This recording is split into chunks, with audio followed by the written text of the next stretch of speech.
Yay! I see Carlos is already in the chat. Thank you for joining in. Running a little bit late because I was setting up tea and I need to wiggle a few things on the desk real quick. So bear with me.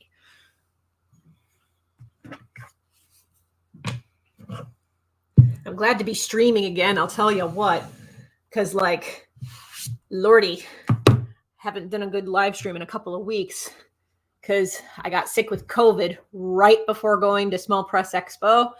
So I ended up not going to Small Press Expo. So I drove back home, went through the worst of COVID. Then about 10 days after that, got okay. And then I was out of town again for a gig, and I'm now streaming today.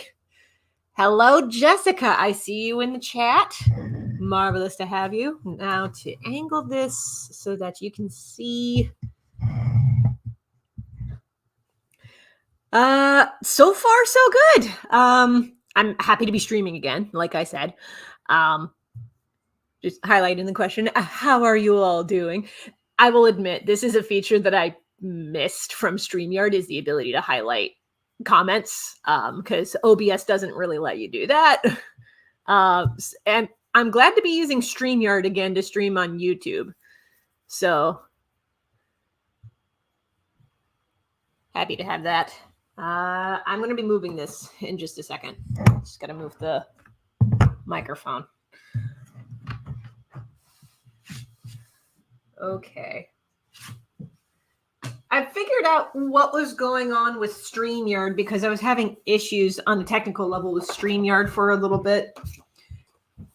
Because they were like telling me that I had run out of space even though I was a member and paying for a subscription. And I was like, well, that's not fun. So I had to do a lot of backups, a lot of cross-checking, and I ended up getting rid of my StreamYard membership and using just their free plan, which is perfectly fine for me, for my purposes.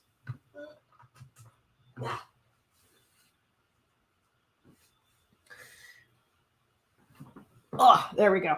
Okay. So we got that situated. I'm moving my Pop-Tarts. Aw, that's very sweet. Thank you, Jessica. I'm happy you are streaming as well. Yeah, it's good to be back on camera and talking with folks. Okay. You know what? I haven't shown off what's on the cover of my sketchbook for a hot minute. I'll just show you some of the stickers that are on here. I love decorating my sketchbook fronts with stickers. That's why I collect so many. I have an entire like drawer full of stickers over here on the desk. I came for the Pop-Tart content. Well, lucky you, there's heated chocolate fudge Pop-Tarts. It is great, but I'm going to take a bite of these off camera.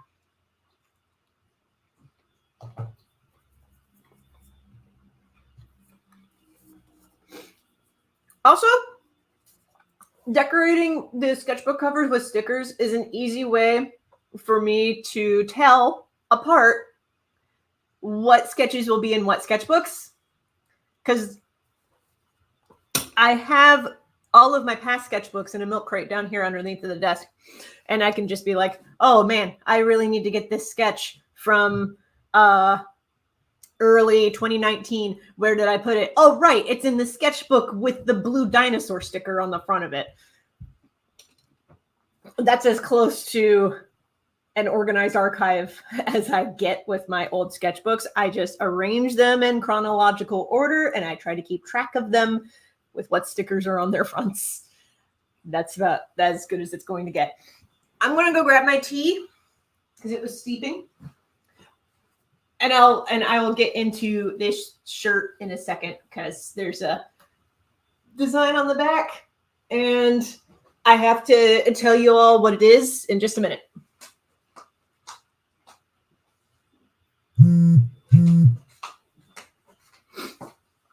Okay. So I got this shirt back in I should get my scrunchie. Hold on.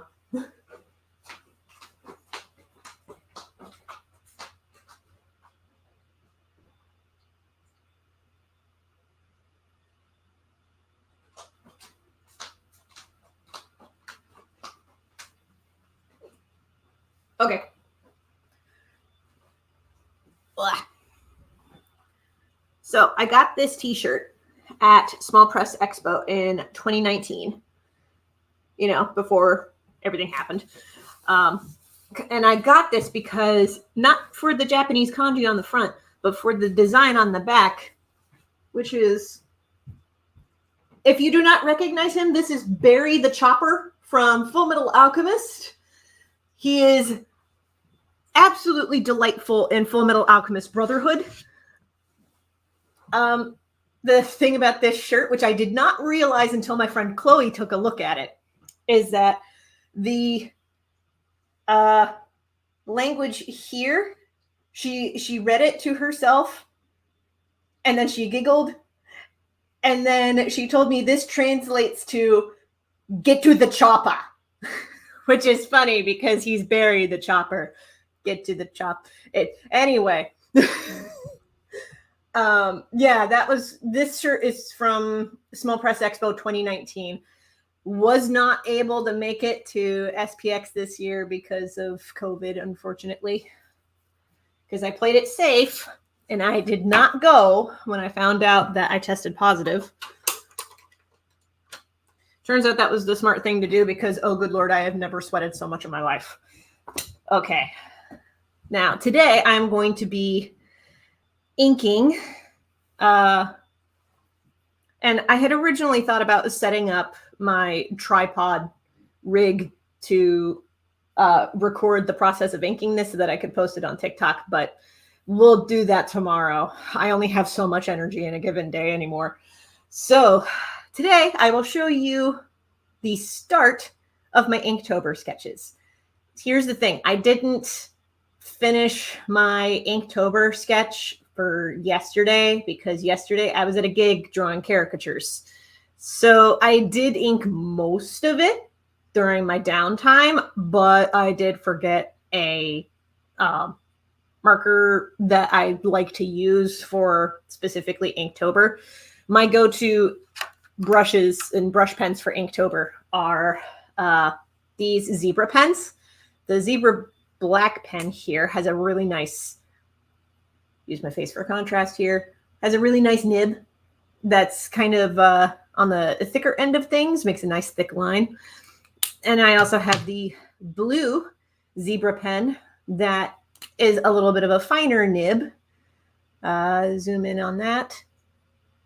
Yeah, it has a nice nib. These are both really good for calligraphy, by the way, but I like to use these both for inking and sketches for Inktober.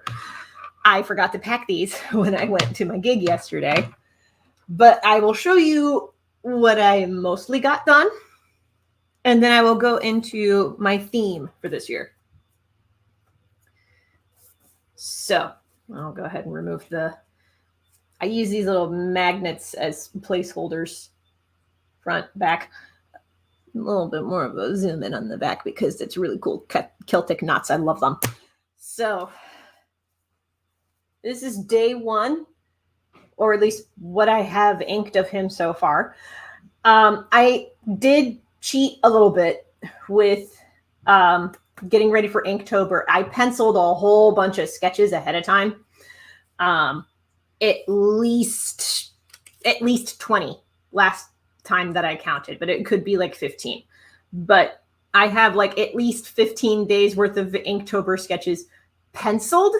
They're not inked yet, but they are penciled. And I did this because I've got some other events happening in the middle of the month, particularly Ice Tier Con, which is in Bowling Green, Ohio. If you are in the area and you are able to make it, Ice Tier Con. There's more info on Facebook, and I will be posting more info on my blog very soon. So this guy is Don, aka Acrudon. He's one of the main characters from my comic, The Case of the Wendigo. He will also be appearing in another graphic novel that I am currently scripting. It's in rough draft form right now, so it's not quite done yet, but it's almost done. Yeah, he's going to be in... Right now, the working title for this story is Vanita and the Demon King. This is Dawn in his human form because he was a demon and he decided he didn't want to be a demon anymore. He wanted to quit his job and live with his lady. His lady is going to be day 2, and that's who we're going to be inking after we do the final touches on him. So I'm going to do the final touches real quick. For this, I ended up using, I have it right here. I ended up using this Tombow N15 double-ended brush pen. Yes, he is holding a case. Because when he became human, he started working at the store that his significant other, Claudia, runs. Claudia runs this store, and he's like, I will be your employee. Just tell me what you need me to do. And she's like, well, I can't bend over. Spoiler reasons. I can't bend over, so can you just like lift boxes for me? We'll get into the spoiler things after we ink Dawn here. So for the final touches, like the details here, we're going to use the blue zebra pen here. Because another thing that I did too was, and I have this saved here, I made a reference sheet of the art markers that I would prefer to use during Inktober and what they look like. So for this, we are going to use the blue zebra pen because that gives me the fine details that I want with the most nib control. So we'll go ahead and get that started.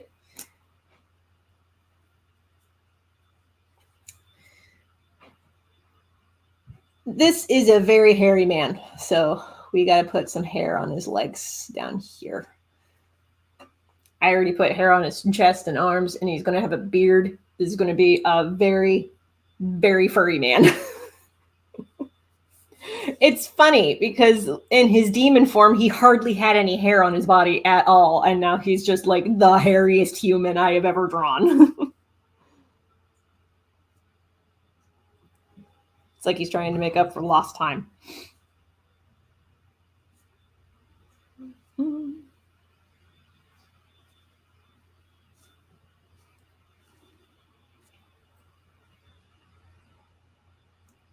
going to add a little more detail to the boxes just to make it look like a packaged thing. Yes, absolutely. Furry man slays. I mean, let's just say there's a reason why I really like Uvagine from Hunter x Hunter, and it's not because of his actions. It's because he is a hairy beast. And I'm like, you hardly see that in anime. I dig this. I need to take a bite of Pop-Tart. Hold on a sec. Okay.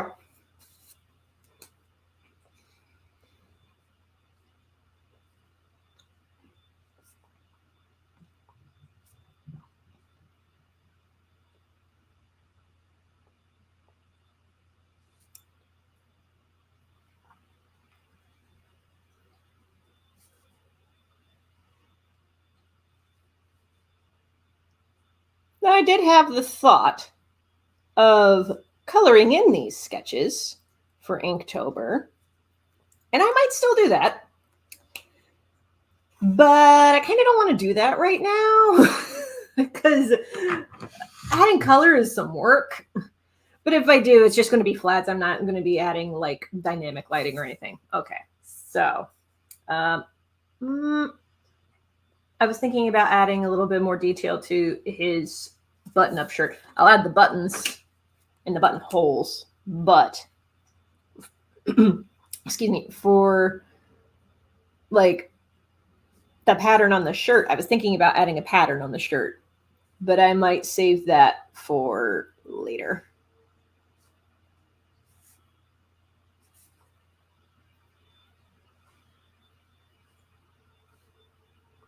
That is something I'd really like to know how to make by hand, is button up t-shirts. I'm that dork. Okay. And he is done with the inks. Look at that handsome furry man. Yes. I like how these inks turned out. Especially considering all I used to ink this was this and the fine nib end of the Tombow double-ended art markers. It actually turned out pretty well, all things considered. I'm going to date the back of this because I like to keep track of when stuff is made. Because that's the closest that I get to filing my sketches in this milk crate down here. Okay. And so he's done. Now we can get to Inktober Day 2, who is Claudia. She is pretty preggers right now. But this is Claudia. This is Dawn's love interest.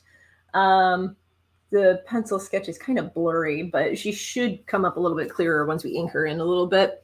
She's the resident witch of the cast, and she runs her own witch supplies shop. Now, in this universe, the universe that Dawn and Claudia are in,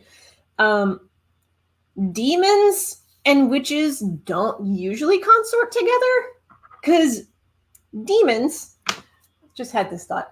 Anyway, demons actually stick mostly to hell because they're whom we would call processors, by which I mean they mostly stick to hell to beat the crap out of the sinners, to beat the sin out of them so that they can then go into purgatory and then ascend into heaven. That's how the world building got structured in this story. Witches have nothing to do with any of that. Oh, catching up on comments. Hello, that's a new commenter. Happy to have you here. Thank you for joining us. I like your icon. That's delightful.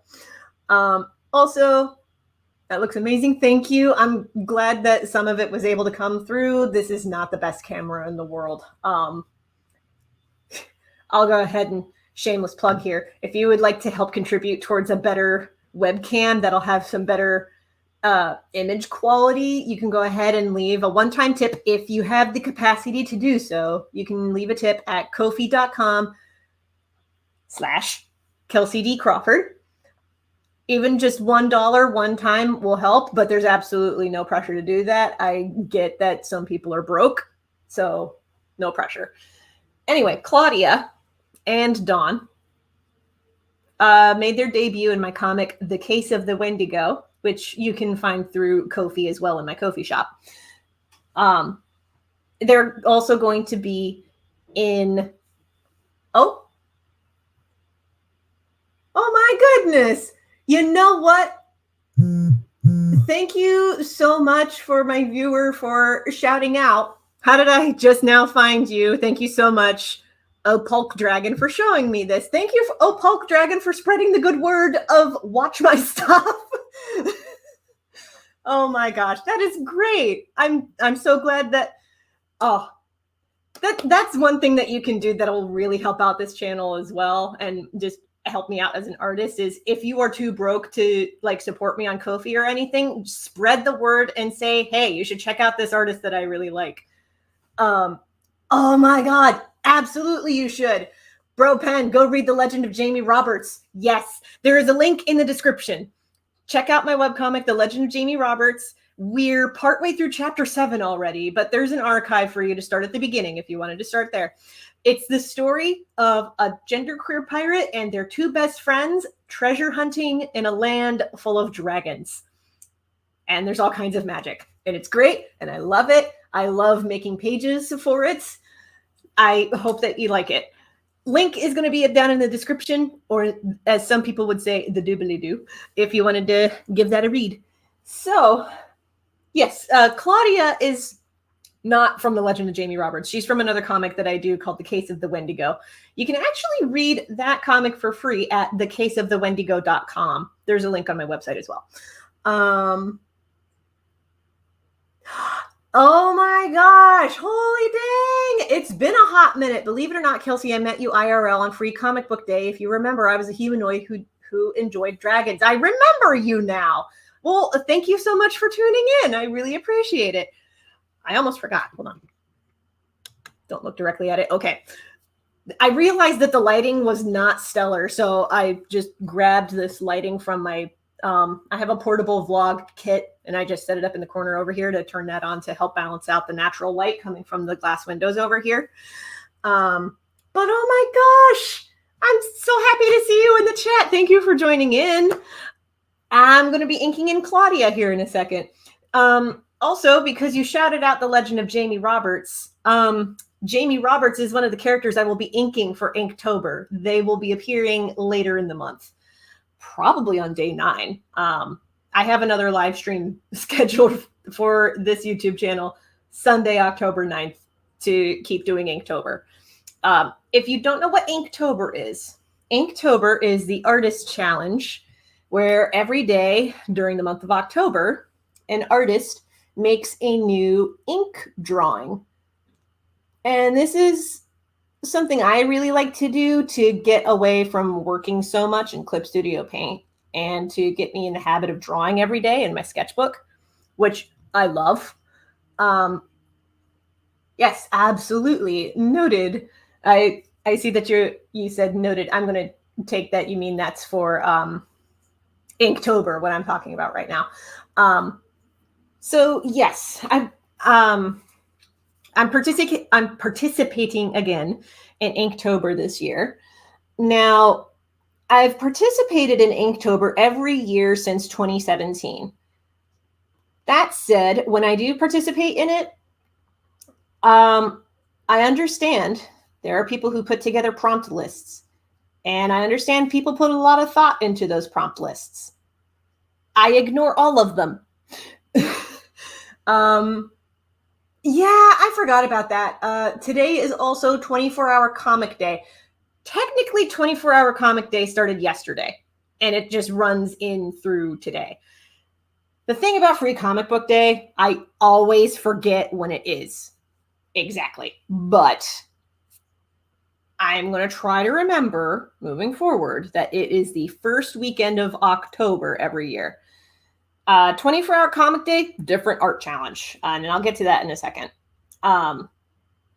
But yeah, Inktober is something I like to participate in. And when I do, I don't go off of official prompt lists. What I do instead is I pick a theme, something that I really want to draw, that I'm really jazzed about, that I feel like I could draw every day during the month, and I just run with that theme. Now, the first year that I participated, the theme that I picked was witches. And so I drew a witch every day during October of 2017. 2018, the theme was gods and spirits, because at the time I had a really big hankering for that subject. Talking about 24-hour comic day. Everyone forgets, and it's also at the beginning of Inktober. Yeah, honestly, these art challenges don't really time themselves super duper well. That's my only complaint.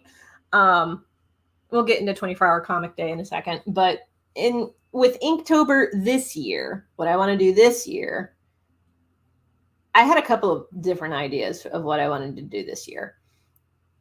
I was like, maybe I'll just ask the folks who are on my Tiny Dinos Discord server and ask them what they would like me to draw. And it was a pretty close vote. The second place vote was angels. And to make up for that, because they did not get first place, but some of the characters for Inktober this year are going to be angels. There are some that are also demons. The theme that won this year in the vote was characters from my stories.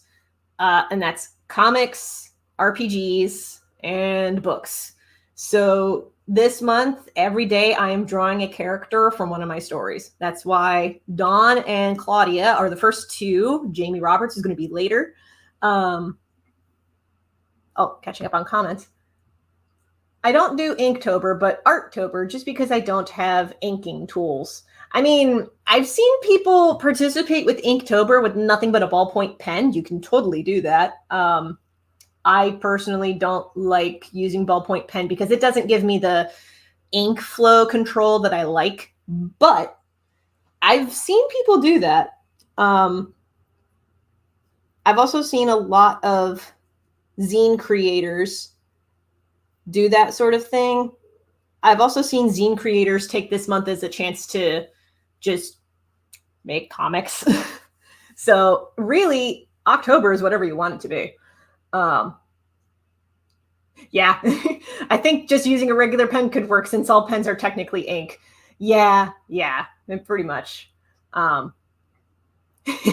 Then something to do in school then. Yeah, that happens with a lot of folks who participate. Ooh, this is my first ever time doing anything for October, but it's not Inktober because I also don't have inking tools as well. Tell me what art challenge you're doing. I would love to hear about it in the comments. Because that sounds like a lot of fun. I know there's so many art challenges. Like, just in September, there were a couple, but September was a wash for me, so I ended up not participating in any of them.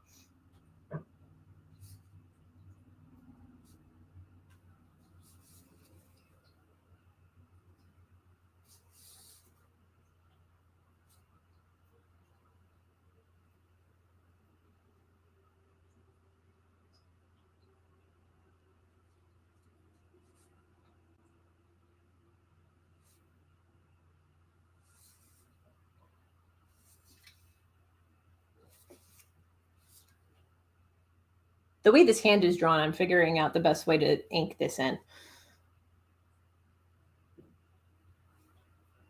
Okay, there we go. Figured it out.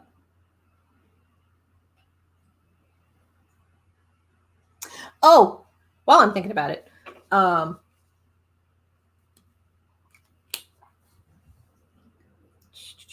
catching up on comments for a second.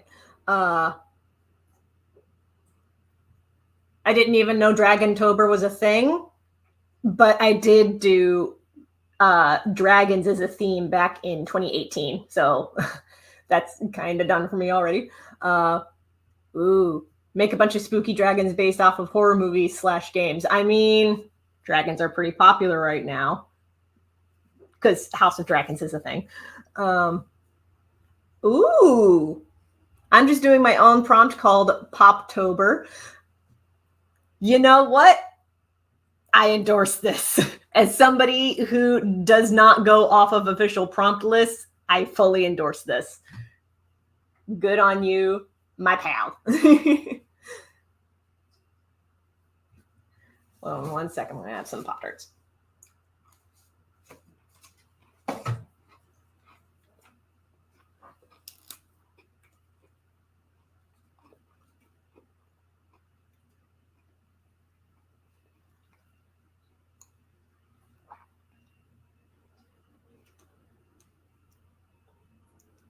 So can I just say, thank you all for being so great in the live chat. Like, you don't have to participate in the live chat, but I love that you are. It's great, especially considering I stream on Twitch, and the Twitch chat for me more often than not is absolutely dead silent. So thank you for being such a lively audience. Heck, I might just stream on YouTube more often.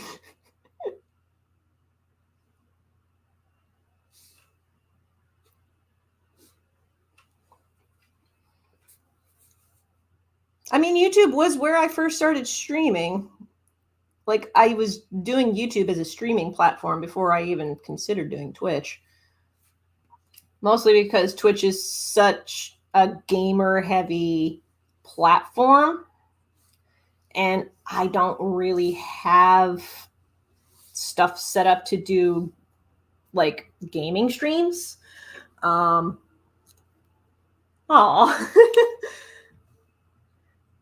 Chat slays. I love this. That's great. I love how you were talking back to us. Oh, thank you. I also love that StreamYard has the ability to highlight comments. It's great. You know what?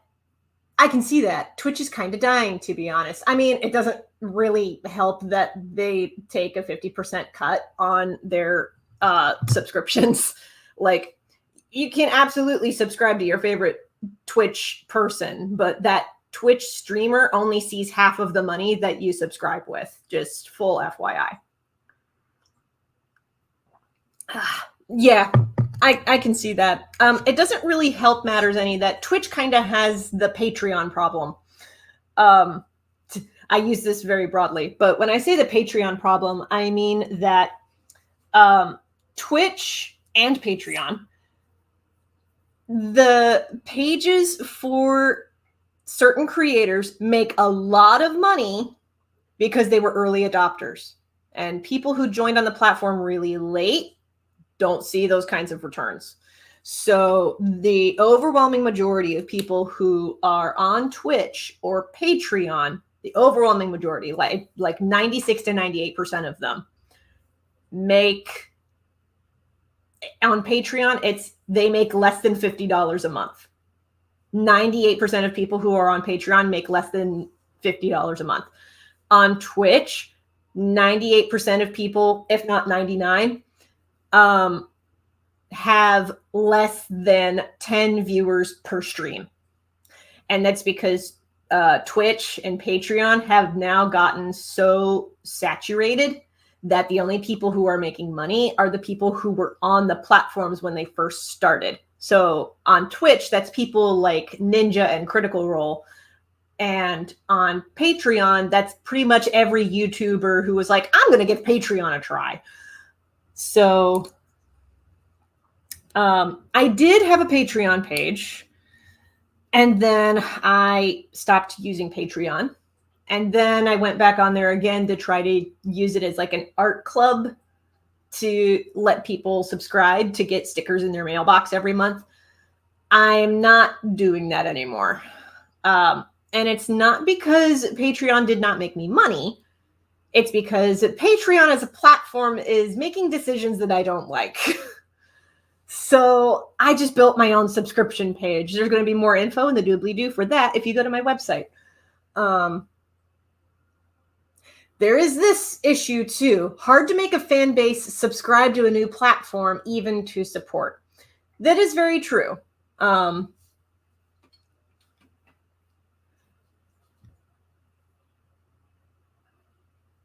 Yeah. Kudos to the YouTubers who make Patreon work, and kudos to the comic artists who were early adopters who make Patreon work.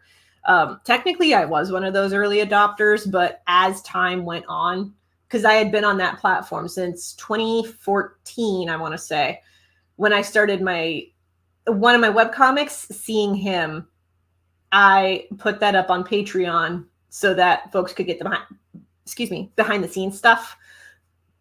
The problem with Patreon after a while, because I was on there since 2014, as the years went by, yeah, my income did go up, and then it plateaued, and then it started to dip. And part of the reason it started to dip was because Patreon was starting to get a lot more corporate, which means they were making a lot of decisions that creators and patrons were not liking, because as it turns out, once Patreon turned corporate, they stopped listening to the user base. And that includes the fact that they stopped listening to creators. So I ended up leaving and switching over to Ko-fi. Now, I have my own issues with Ko-fi, mostly because they shadow banned my page back in August for like 24 hours because I dared to post male nipples. Even though I had marked my page as 18 plus to try to cover my bases, but heaven forbid that I post male nipples.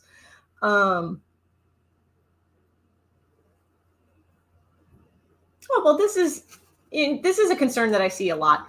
I want to make money on art, but I don't think I, one, have a big enough fan base. Two, I don't mean this in a bad way to myself, I don't have really good art. Well, I would like to know what, in your mind, constitutes as good art.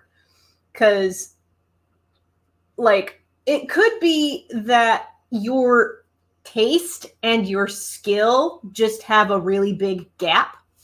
And that's not unheard of, especially when you're first starting out.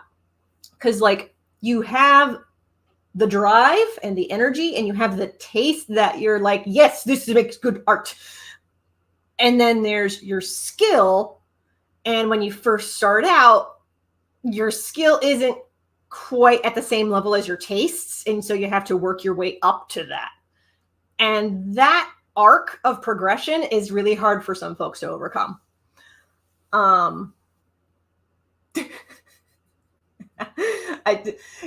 Talking about Ko-fi and the fact that they shadow banned my page for nipples, not nipples, eye roll. Yeah.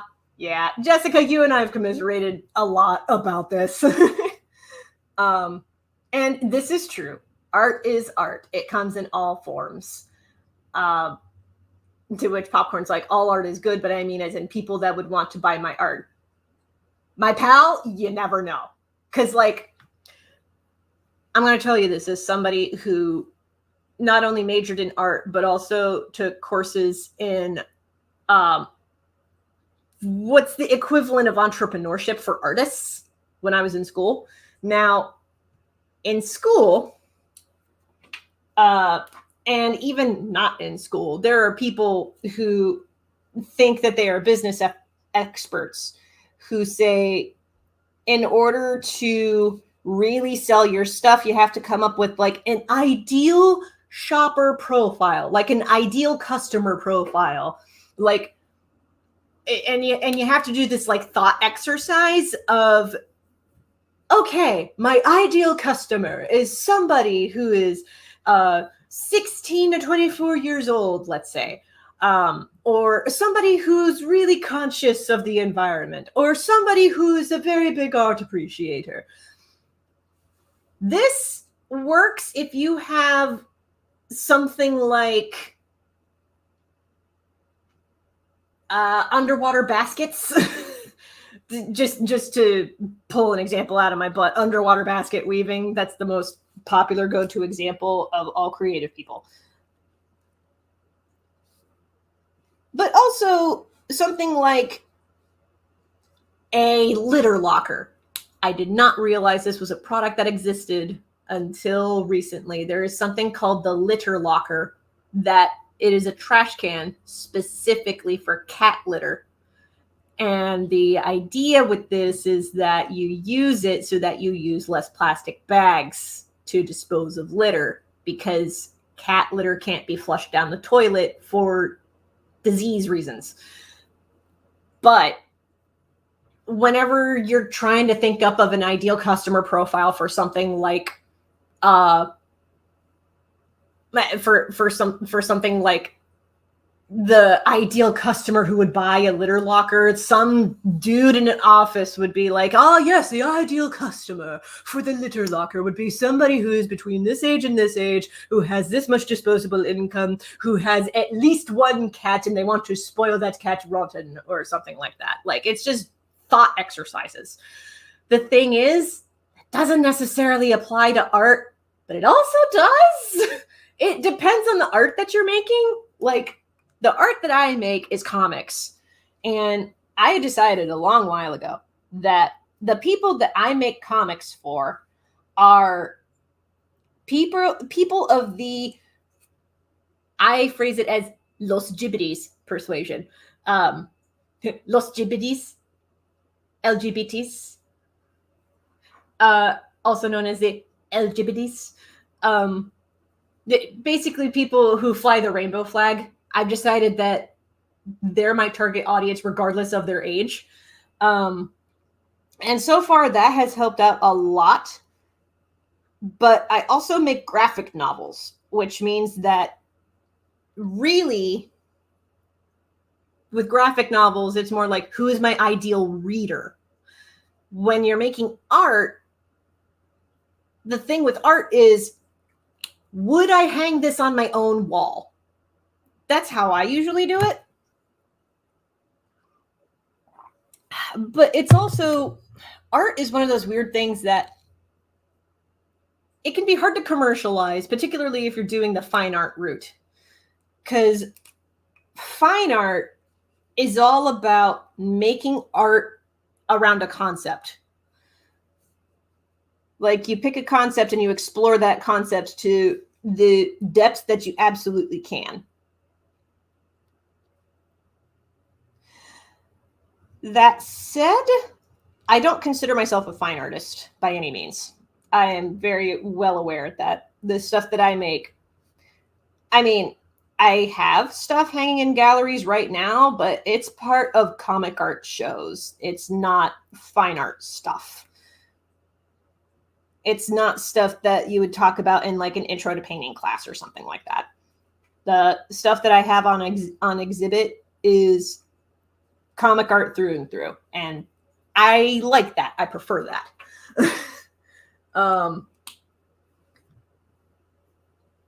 Catching up on comments here.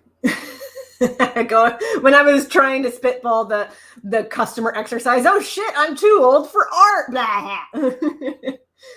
You are not too old for art. I've seen when I was talking about the litter locker, I've seen those when I was cat sitting once. I have not seen them in person. I only just found out about it because somebody shouted it out as like the most useful invention under $100 that they ever found. And I'm like, maybe I might. Los yes. Oh, yes, absolutely. The Los has some wise words of wisdom. Make cool sheets you want because someone will also think it's cool. I'm at that point as well when it comes to making art, because I'm just like, hey, I'm going to make a thing. Somebody else is going to think that it's cool. I think it's cool. I'm going to make it. Fine art is too fine. I mean, I get it.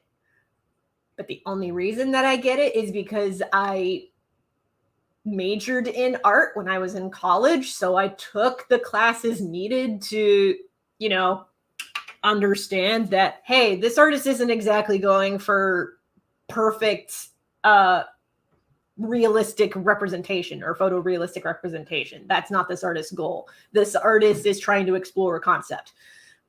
Shout out to, there's a manga I highly recommend if you want to get into art or you want to understand art better.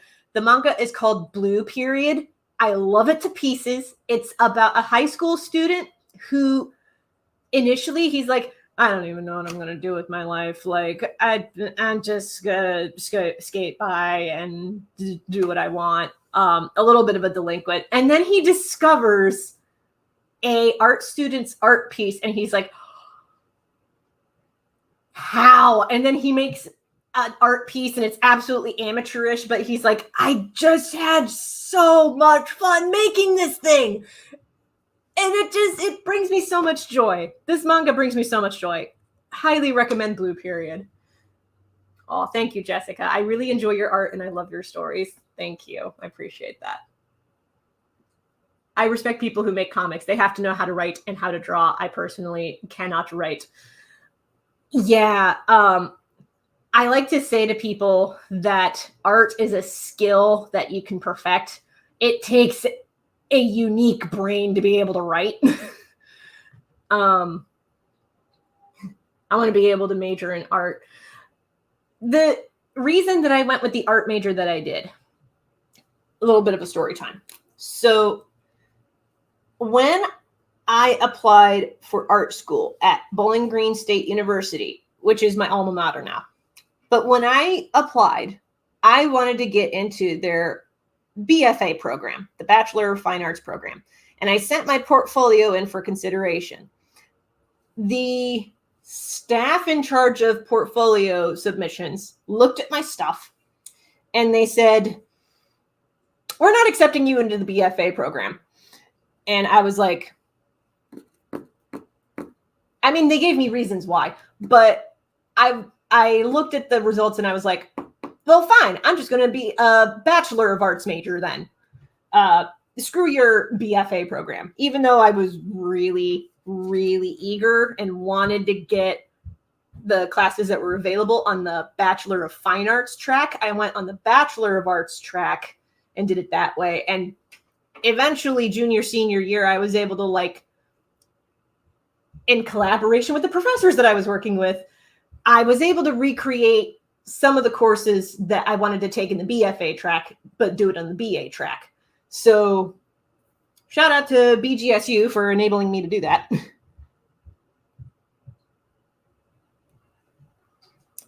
But yeah, I was rejected from the Bachelor of Fine Arts program, and pretty much anybody can get into the Bachelor of Arts program. But I went that route because I was like, well, if you're not going to take me as a BFA, then I'm going in as a BA.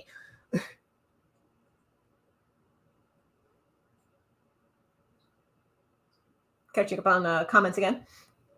I am fine, artist. I personally love cartoony art. That's what I strive to do. Well, good news. I'm so sorry. I was about to launch into it. I was about to launch into self-promo unprompted. Okay. Sorry. Anyway, if you love cartoony stuff, check out my webcomics, particularly The Legend of Jamie Roberts. It is free to read online at thelegendofjamieroberts.com. There's also a link in the description. I have other webcomics as well. That's the one that is currently ongoing. The other webcomics that I do are complete, or they're for behind-the-scenes stuff for my subscribers. Yes. Promo time! Yeah. Oh, be prepared. I get into self-promo stuff at innocuous times. Oh, talking about Blue Period. Heard good stuff about that manga. Highly recommend. You must read it. It's so good. Ooh, thank you. That warms my heart. Legend of Jamie Roberts slays. I need to catch up on it. Yes, you do. We're partway through chapter 7 already. Go catch up on it. I am going to do a thing very soon where, because I have PDF versions or like digital download versions of chapters 1 in its entirety and chapter 2 in its entirety. I am now putting together the PDF for chapter 3 in its entirety. And the reason I'm putting the PDFs of the individual chapters for The Legend of Jamie Roberts, I'm going to be posting them on my Ko-fi, and I'm going to list them for free.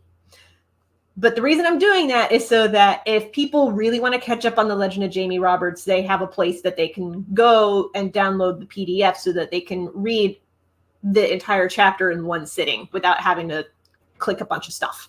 So keep an eye out for that. The PDFs for chapters 1 and 2 of The Legend of Jamie Roberts are already up on my Ko-fi shop. Link in the doobly-doo.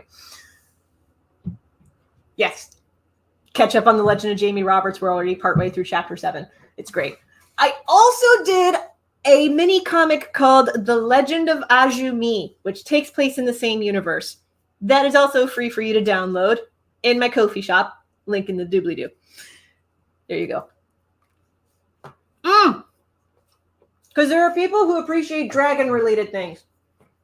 I did a one-page RPG. I'm sorry. Let me finish the thing. I made a one-page RPG where you play as a dragon, where you play dragons running a coffee shop. It's called Dragon's Roost. That is also free for you to download because I designed it for free RPG day. That is available also in my Ko-fi shop, free for you to download. I have not play tested this at all, so if the rules are wonky, give me some feedback so I can fix it, but it's free to download. Link for that is in my Ko-fi shop in the description. All of the rules fit on one page. Yes, all on one page. All of the rules for the game fit on a single page. Now, technically, it's a 2-pager because you play as a dragon running a coffee shop. Page 1 is the rules of the game. Page 2, which is on the back of the sheet, page 2 are the drinks that you can make and the in-game stats that they give. I don't need it. I don't need it. I need it. Yes. It's like that. Oh, sorry. I just flashed to it. It's one of my favorite animated shorts. There's a YouTube channel, Worthy Kids, love them to bits. They have an animated bit all about these two witches using Tinder. And towards the end of that sketch, one of the witches is like, I would give it to her. She needs it. And every once in a while, I'll just think about that in that squeaky voice. I love it. I cannot make sense of this comment, so I'm not going to highlight it. Sorry. But if you want to start out making art, I have some tutorials up on my website, link in the doobly-doo, kelseydcrawford.com. You know what? I'll go ahead and highlight it on the screen as well. kelseydcrawford.com. I have a handful of tutorials on my website. But if you wanted to see more how-to content that I make, it's mostly videos, and you can watch that all on my YouTube channel. So there you go. I think Claudia is done. I think Claudia's inks are done. I will be adding some pattern to her dress, but here's what we have. Look at her, those little preggers. Oh, I love it. Her and Dawn are expecting their first baby at the start of this upcoming story that I'm scripting, Vanita and the Demon King. That's its working title. But they're expecting their first baby. And I'm just like, anytime that I look at the script for the scenes where the two of them are interacting, I love it to bits. It's great. Oh, thank you. I appreciate that. That looks so good. Thank you. I had to practice a lot with drawing pregnant women. I managed to get my first rounds of practice with a commission that I made back when I was an in-house artist for Neverending. You should check out Neverending, by the way. They have a Kickstarter up. I think, okay, their website is beneverending.com. Check it out. I wish I could draw humans. Same. You know what? It's okay if you can't draw humans. Not every artist is able to. I know some artists who they don't do people. They do like plein air paintings, or they do animal art. There are so many animal artists that follow me on Instagram because I post cat photos on occasion. I love it. I wish to do art like that. Practice. One thing I like to say to people, if you want to get better at something, this is something that I learned when I was a caricature artist at Cedar Point. If you want to get better at drawing a certain thing, take several days and draw only that thing in your sketchbook. Because there is some credence to the notion of 10,000 hours towards an endeavor. With artists, it's drawing something 10,000 times. And when I was working at, I worked at Cedar Point for a number of years, drawing caricatures. And the first summer that I worked there, the instructor looked at us and was like, you are going to draw 10,000 bad faces before you get to your first good one. So your first summer here, your only objective is to get those 10,000 bad faces out of your system as fast as you can. Draw as many faces as you can. So that is my advice to anybody who wants to get better at art. If you're really bad at a thing, draw it as many times as you can until it starts to look good. That's how I got better at horses, because I was really bad at drawing horses, but every child who came up to me wanted to be drawn on a horse. So I practiced horses for like a week. Catch up on comments for a second. Dragons are the only thing I can draw and will forever be. You know what, though? There are worse things to be really good at. Dragons are great. Mine always look like they went through 5 black holes. Hey, there's a market for that. Oh, I am so sorry. Bro, where's half the stuff I said? I don't know. Comments are the comments for live chats are a little weird. Sorry about that.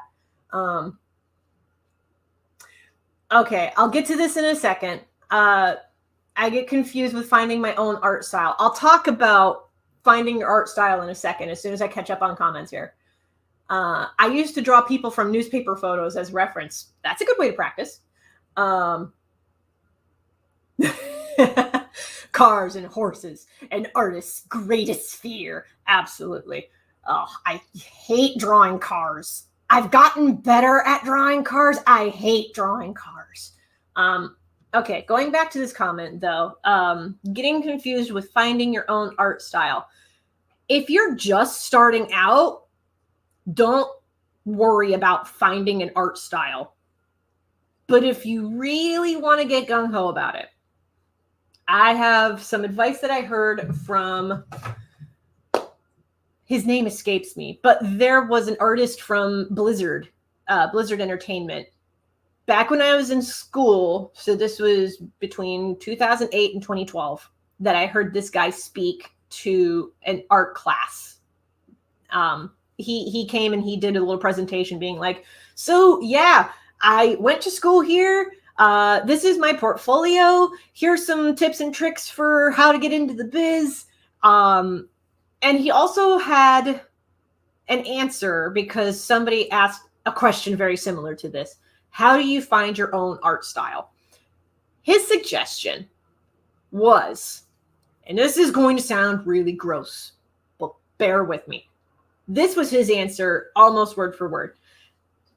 You look at things that you like.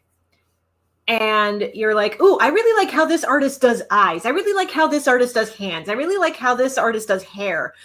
This artist does like wrinkles in clothes that look interesting to me. I really like how this artist does cats. I like how this artist does bugs and that sort of thing. Like, you take all of the pieces from all of the artists that you really like, and his words, not mine, you put it into a blender, you drink the thing that you just blended, and then you poop it out and you take a look at what you just pooped. And maybe you look at that poop and you're like, I really like how this turned out. I don't like this. I like this. I don't like this. You pick out the parts that you don't like and then you just eat it back up again. His words, not mine. It is a very gross analogy, but something very similar if you were just starting out.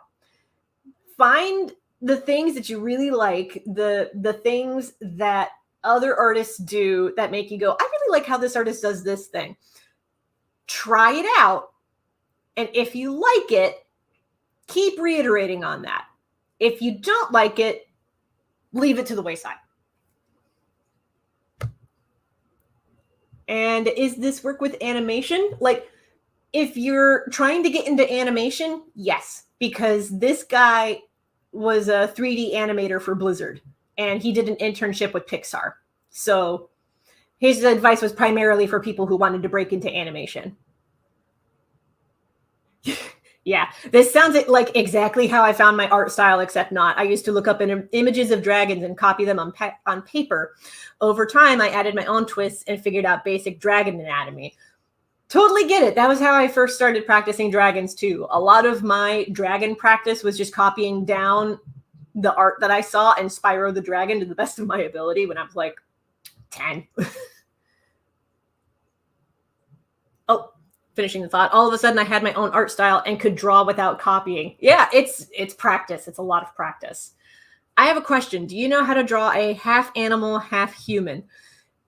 Technically, yes, because I've done commission work before, drawing minotaurs. I've also drawn mermaids. Excuse me. And a fair number of characters in my first webcomic, Johnson and Sir, are like part animal, part people. So I do have experience with that. I mean, there's entire tutorials that can go into how to do like half animal, half human stuff. So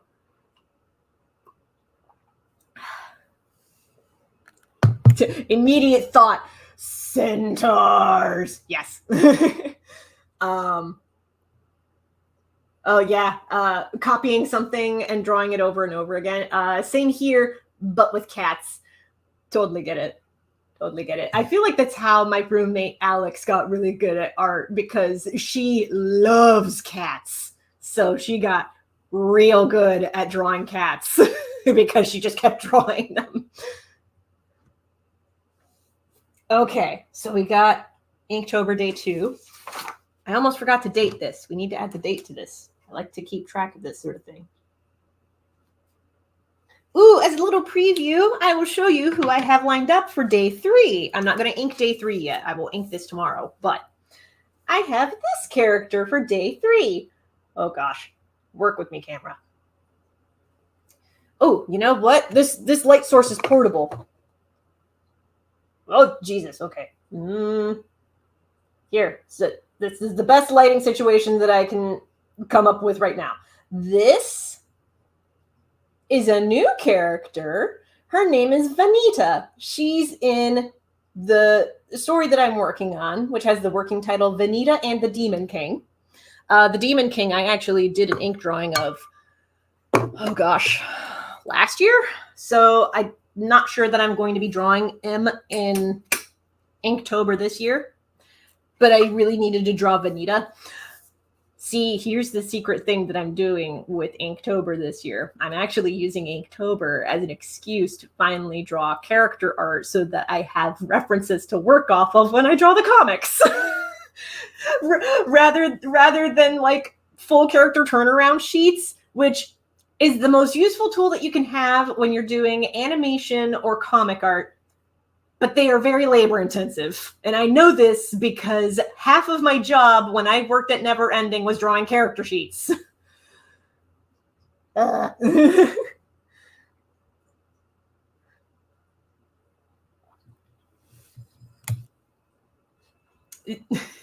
I feel like this what is in reaction to the news of I'm working on a new comic. Yes, I'm working on a new comic. Like I mentioned at the top of the episode, I have most of the script. I just need to finish the script. Like, it's done almost up to the end because I was drawing it for, oh God, what was I drawing it for? I feel like I was drawing this for, I'm going to double check the dates just so I'm not, like, contradicting myself.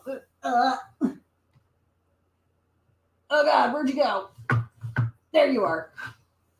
This is my sketchbook for Vanita and the Demon King's comic script because I like to draw thumbnails. Okay, so I was drawing this. Was this for NaNoWriMo or was this for something else? I'm going to double check the dates here. How did I not date these? What the frick? Wait, I did date these, but I only put the dates on like the first page and the last page on any given day that I was sketching these. Hold on. Ah! This was for NaNoWriMo. Okay. NaNoWriMo is National Novel Writing Month. It's a writer's challenge. Usually it's based on word count, but I decided last year that I was just going to thumbnail comic pages for this comic instead.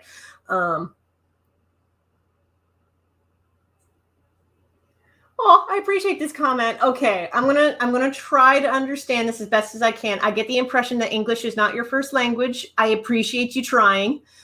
Mostly, I look at lots of animator and artist drawings. I see you're a nice person. Mostly, I like to look at goofy, like communication or other channels. I like drawing. It gets me better. Lots of practice. I appreciate you leaving a comment. I'm sorry if I made some judgments, but I appreciate you leaving a comment, and I appreciate the kind words. In the comments, in regards to what? It's just Nani is what I thought when I read that. Nani? Oh, absolutely. And now, for no reason, I wish to try and fiddle with the JoJo's Bizarre Adventure art style. Also, I'm going to shout this out because one of my favorite hobbies is looking at an artist's work and reverse engineering what their artistic inspirations were. So, if you would like to practice the JoJo's Bizarre Adventure art style, I also recommend you look at the things that inspired the creator of JoJo's Bizarre Adventure, which is classical sculpture, like the kind of sculptures done by Michelangelo, and 1980s fashion. Take a look at all of those. Oh, okay. I get you. Yeah. Sorry, I am French. It's okay. I appreciate you trying. Like, I appreciate the effort that you're putting in. One of these days, I will speak better French. I was practicing French, and then I fell out.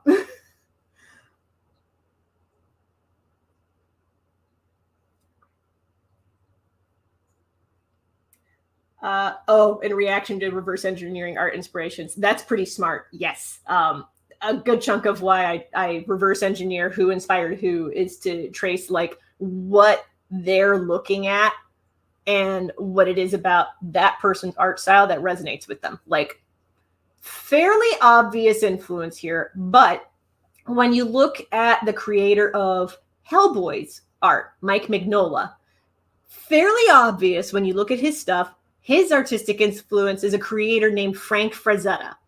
So check out Frank Frazetta's work. And Frank Frazetta was inspired by Renaissance painters who worked in, there's a style of Renaissance art that translates to smoky look. But there's a particular kind of French style painting that, or like Italian style painting, that looks like it's painted with dark shadows. That really inspired Frank Frazetta, and by extension, Mike Mignola.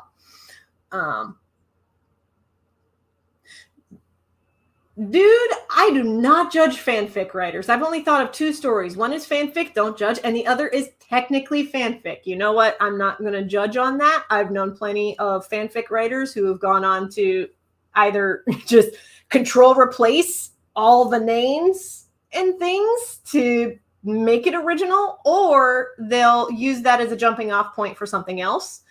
I've also known authors who they only write fanfic, but they use it as more like how other people will knit and crochet, as like a way to decompress at the end of the day. Totally not judging for that. Absolutely. We are a no judgment zone in terms of fanfic. Absolutely. Most comics and stories are basically fanfic. So this is my favorite example of this. One of my favorite stories that exists is Dante's Divine Comedy. That includes Inferno, Purgatorio, and Paradiso. His stories are self-insert fanfics. I am not joking. He inserted himself into the story, and he's basically making a fanfic based off of Christian iconography. That is the entire reason Dante's Inferno, Purgatorio, and Paradiso exists. And this was back in the 1500s. You are allowed to make whatever story that you want. Okay, I'm gonna work through this. And how comics in your style if you do? Oh, are you talking about like if you look at my stuff, what comics are the inspirations for my stuff? If you're talking like that, here's some of my inspirations. I actually did a blog post about this on my website, Kelsey D. Crawford, link in the doobly-doo. But in short, I have a handful of influences. The first is a video game called Jak 2. It's the sequel to Jak and Daxter, a precursor legacy. I remember playing this game a ton when I was a kid. So when I was a kid, and I mean like I was like, I don't know, 11 or 12 when I started playing the games. So that was a big artistic influence. It's also one of the reasons why anytime I draw elves, their ears are like all the way out to here. Because in the Jak and Daxter games, And this is something that I will argue with the creators with. The creators say that they are humans. They are not humans. They are elves. Have you seen those ears? But I do really like the Jack and Daxter trilogy. That was a big artistic influence on me. If you look at some of my early stuff online, you can tell by how I draw eyes that the Jack and Daxter games were a big artistic influence on me. The other influence is Dragon Ball Z. And I mostly look at that for its thematic inspiration, because when you get past the screaming and the power levels and all of that, Dragon Ball and Dragon Ball Z are stories that are about growth through struggle, which means, yes, the characters struggle, but they grow as a result of that struggle. That's the objective of that story. And that resonates with me. Another artistic influence is an anime called Paprika. It was the last film ever directed by that director, Satoshi Kon. Satoshi Kon also directed Millennium Actress, which Millennium Actress is free to watch on YouTube. You should absolutely watch it. It's so good. Satoshi Kon likes to play with what is real, what is imaginary, and what are the lines between the two. And he likes to do that with his art as well. But he does it in subtle ways. Like in Paprika, the real world is depicted as largely cold and sterile with a lot of whites and blues. The dream world is nothing but color. Like, you would be hard pressed to see any white in the dream world of Paprika. So I liked that. I really liked just the look of all of the characters. I also appreciated that Satoshi Kon actually drew a fat character who actually looked like somebody who was not just in a fat suit, because it can be really hard to draw fat characters. So I highly recommend these things to check out.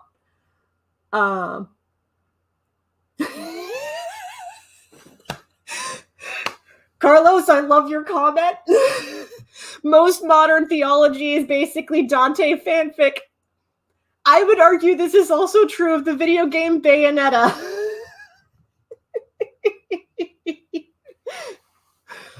Oh my gosh, yes. Also, yes, you did hear free. Millennium Actress is free to watch on YouTube. Go watch it. It is marvelous. I love these comments about, like, you know, cringe art and slay, and it's I love these. I love these comments. Dude, edgy is the way to slay. I had a Warrior Cats OC. Oh my God, bless you. That was one of the children of Mapleshade that kidnapped people and had edgy scars. I love these comments so much. I love these comments so much. Oh my gosh. Oh my God, this is so good. Oh my gosh. Oh, bless you all.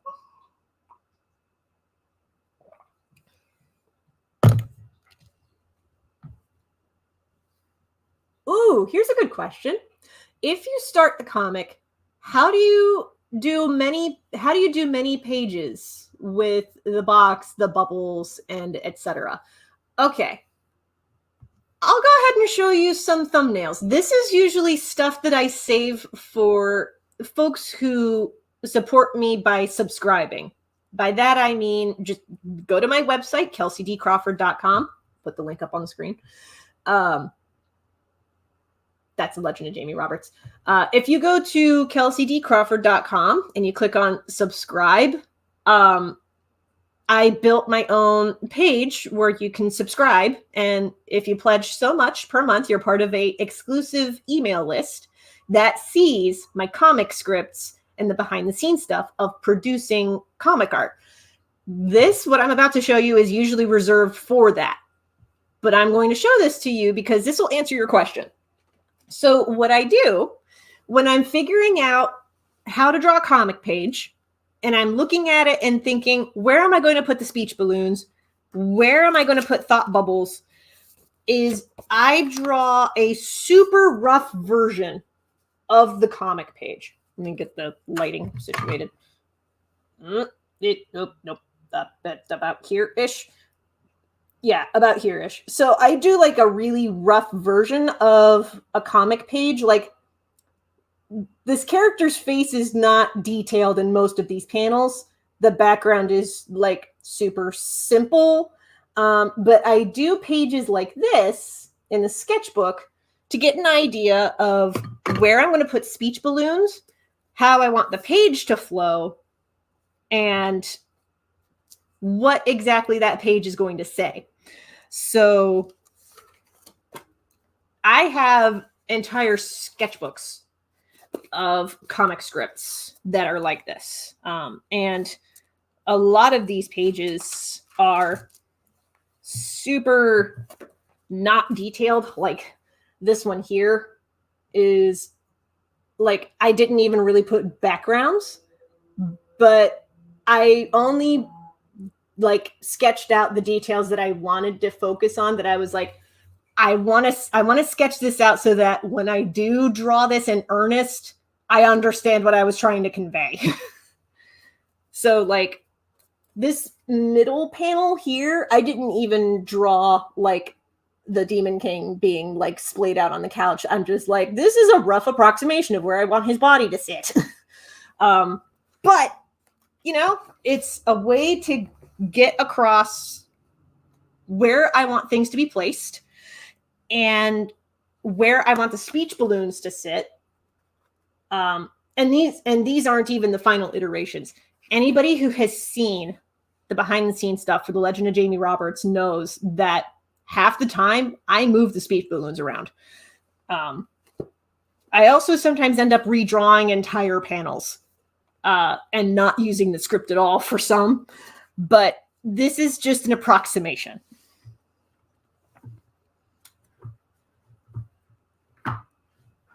Catching up on comments. I love the love for warrior cats that's going on in the comments right now. Oh, I clicked a thing and it didn't do what I wanted it to. Okay.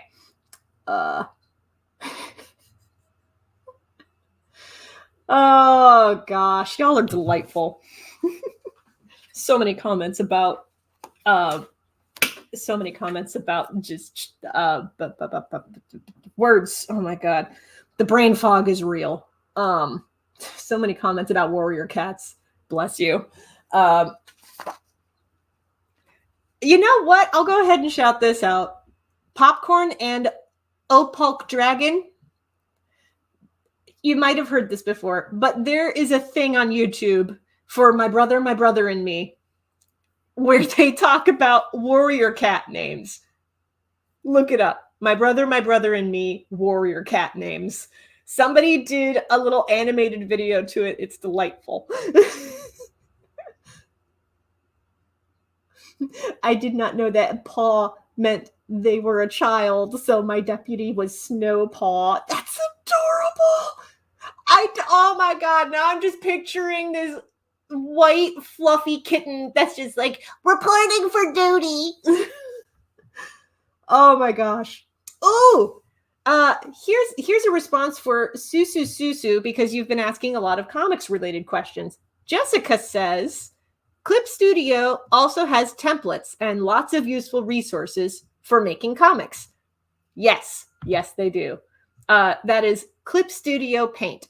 They used to go by the name Manga Studio. Manga Studio is a more limited version of Clip Studio Paint. Clip Studio Paint is very robust nowadays.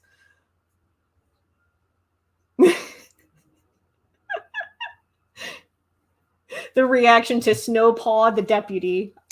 Yes. Now I just want to draw the fluffiest little white kitten. Okay, I'm sorry. I have to show this off. I feel like y'all would appreciate this. This is Duchess. and I love her.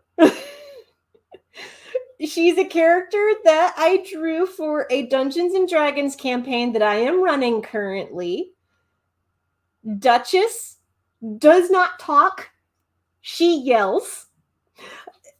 And by yell, I mean I'm gonna have to step away from the mic for this so I don't cause the audio to spike. She just goes, ah! Ah! That is how she talks. I mean, she casts message, which is the like magic equivalent of text message, because that's how she communicates best is by casting message to somebody and just talking directly in their head, because she doesn't like using her mouth hole to say words. And when she gets overstimulated, her cape, which is a quilt, she hides under her quilt to decompress and de-stress when she gets oversensitized. She's absolutely delightful, and I love her. Also, all of my players also love her. She is delightful.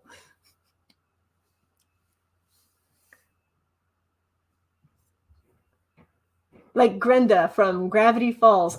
Okay, it has been a hot minute since I saw Gravity Falls. I'm trying to remember which one Grenda is. I do not doubt you though. Like, I do feel like there was a character in Gravity Falls that was a lot like that, what I'm describing. Very much like that. Very much like that. Also, Gravity Falls is a great show.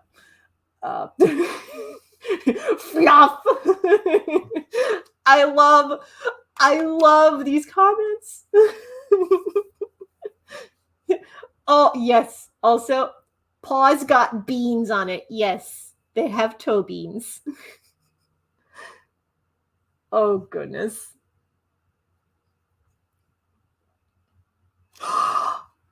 That's right. Thank you. I only remembered that one gimmick of hers. She was one of Mabel's friends that had a man voice. Okay, thank you. Ooh, that's a game I have not played yet. I like the characters from the Cult Lambs game. I think I know what you're talking about. It's a game that's like cults, and they're all lambs, but it's a very cute art style. I know what you're talking about because I've seen this pop up a few times. Have not played it yet. It looks intriguing. I wonder if it's by the same people who made Hollow Knight, because it has that kind of cute aesthetic, but it looks like the gameplay is really hard.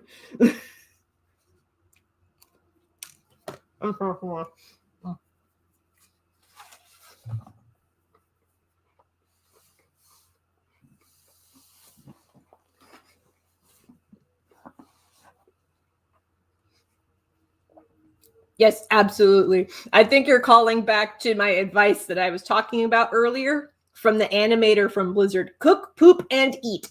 Yes. I feel like you're making a call back to that, and I highly appreciate you. Okay, I'm going to circle back to the sketches of Acrodon and Claudia here. And I think I'm just going to color them in. I want to color them in. And then that way you can see how I work with Copic markers as well. First things first, I looked directly at the light that I have right here. That was a bad idea. Ow. Okay, I got to erase the pencil lines. So now that the ink has had some time to sit and dry, I'm going to erase the pencil lines that are underneath. Also, this is another reason why I like working with zebra pens in particular. It's because when you ink with them, then you let them dry and you take the eraser to erase the pencil lines underneath. Zebra ink does not lift. Sakura pens, they lift when you erase. That is my least favorite thing about Sakura inks. It's why I stopped using Micron pens and I switched over to Zebra pens. Oh no! Running out of battery. I am so sorry. Do what you gotta do, my pal. Oh my gosh. Also, yes, it's marker time. Oh, before I forget, I have this. This is a backer board for, like, you know how when you go into a comic shop and you go through the boxes of comic books and the comics come in a bag with a board to reinforce it and keep it straight? This is a back from one of those bag and board situations. I just use this for when I'm like coloring, because I will tuck this under the page that I'm working with. And then when, especially if I'm working all the way up to the edge, I can just let the marker go off of the edge and it'll hit this.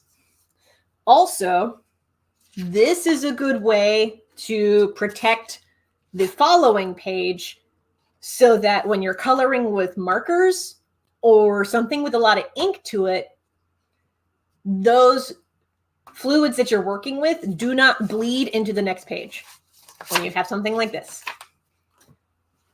Knocking over my own eraser.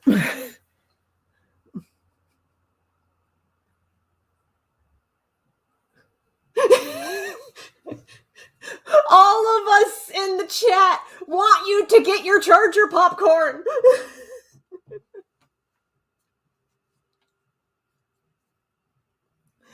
Oh gosh. Okay. I usually just use simple paper to make sure nothing bleeds. When I worked at Cedar Point drawing caricatures, that was what we usually ended up doing. We had a special foam thing to tuck underneath when we did colors, because when we worked with colors, we used Prismacolor color sticks. Those can rip a page if you're not careful. So we had special like foam linings to put like under the pages so that when you press down with the paper, it doesn't break.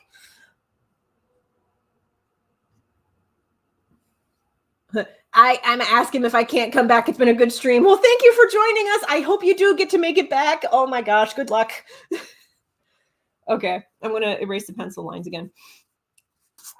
Oh, there is a little bit of a smudge on Acrodon's like arm that's furthest back in this angle. That's because when I was inking this in my off time yesterday, the gig that I went to was an outdoor event. This outdoor event started raining towards the end. Now, it did not rain heavily. It just started as a mist, but that mist was enough to cause some of the lines to smudge a bit. So when I color this, I'm going to try to incorporate the colors in such a way that it will hide the smidge that's on the page here.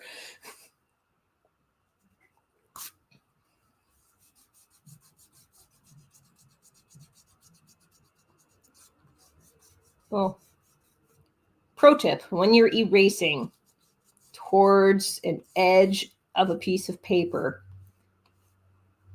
do it in like a press, slide, lift. Go back to the start, press, slide, lift. Try to do it that way, because if you just go, you'll bend the paper. That's not something we want to do when we are coloring. Hey, whatever works, my dude. I'm using an Oculus charger, LOL. Hey, if it works. Okay, so for Acrodon, whoop, here we go. Catch on the lip. Stay there for a second.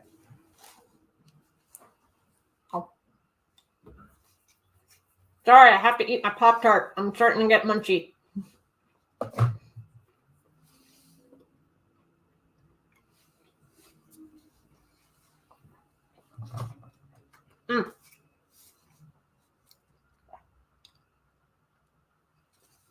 Okay. I'm going to have to get creative with how I have my stuff arranged off camera. So wait for just a second.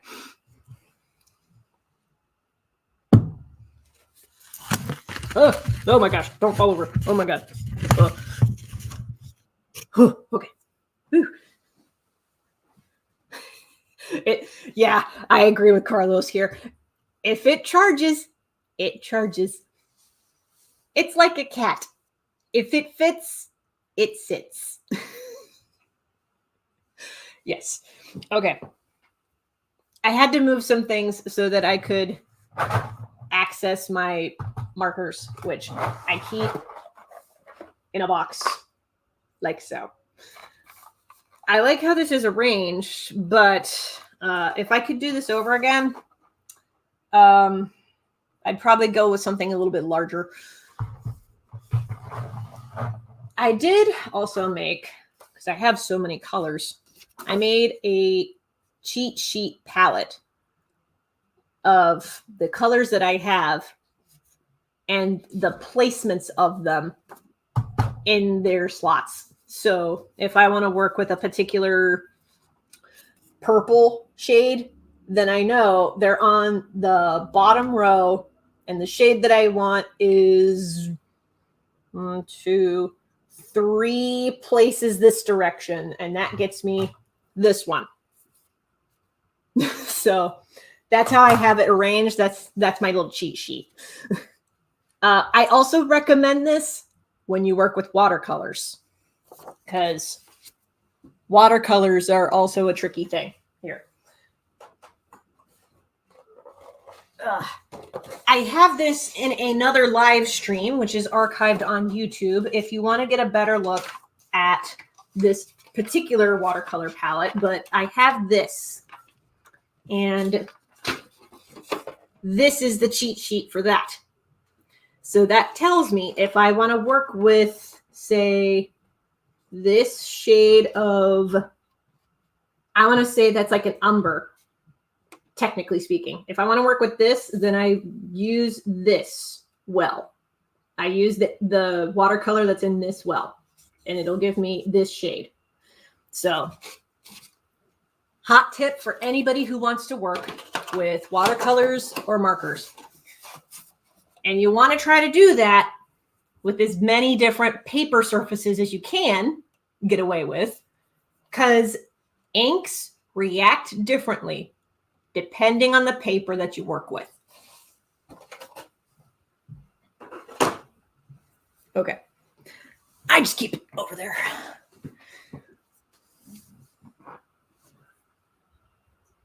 I do not know what Master's Touch is. I want some Copics too. Until then, I'm stuck with Tombow and crusty Master's Touch. Well, you know, the thing about Tombows, I have not done this yet, but it is my understanding that when you work with Tombows, you can treat them like watercolor markers, and you can combine them with, it's either alcohol or water.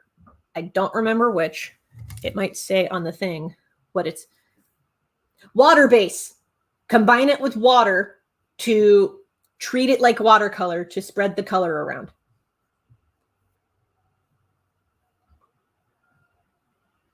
Oh, if this is about Copics, a friend of mine has those, and not to be mean, but she doesn't use them a lot. Aren't they like expensive? The startup cost for them is pricey, because I went with Copic markers, and when I first got them, I'll try to pull it out here. Here we go. I got this case. It came with a wider assortment of colors, but when I was rearranging my palette, I moved all of my purples and blues into this thing. But when I first started out, I got the Copic Sketch 36 colors to start with. And then I just bought one marker at a time to expand out from that. When you first buy them, they are pricey, particularly when you buy them in sets. But if you want them to last longer, what you get are refill inks. These are the refill inks. They come in different colors. Each color is specified on the cap. But you use these to refill the markers. That one of these is the equivalent of 10 of these. That's how you make them last a while. Now, Copics are an investment. And I say that because you can do a lot of things to customize Copics. You can get the refill inks. You can, they're somewhere in here. You can get replacement nibs. You can get tweezers to replace the replacement nibs. Very handy when you have, say, a 12-year-old marker that the brush tip is completely dried out or it just doesn't hold its ink like it used to, so you need to replace it. You have these. They are an investment, but at the time that I was working with these, the money was worth it. Because when I was first starting out, Copics were my preferred method of coloring comics. Nowadays, I work almost exclusively digitally, unless I'm putting together sketches or an art book. But sometimes I'll whip these out for commissions as well.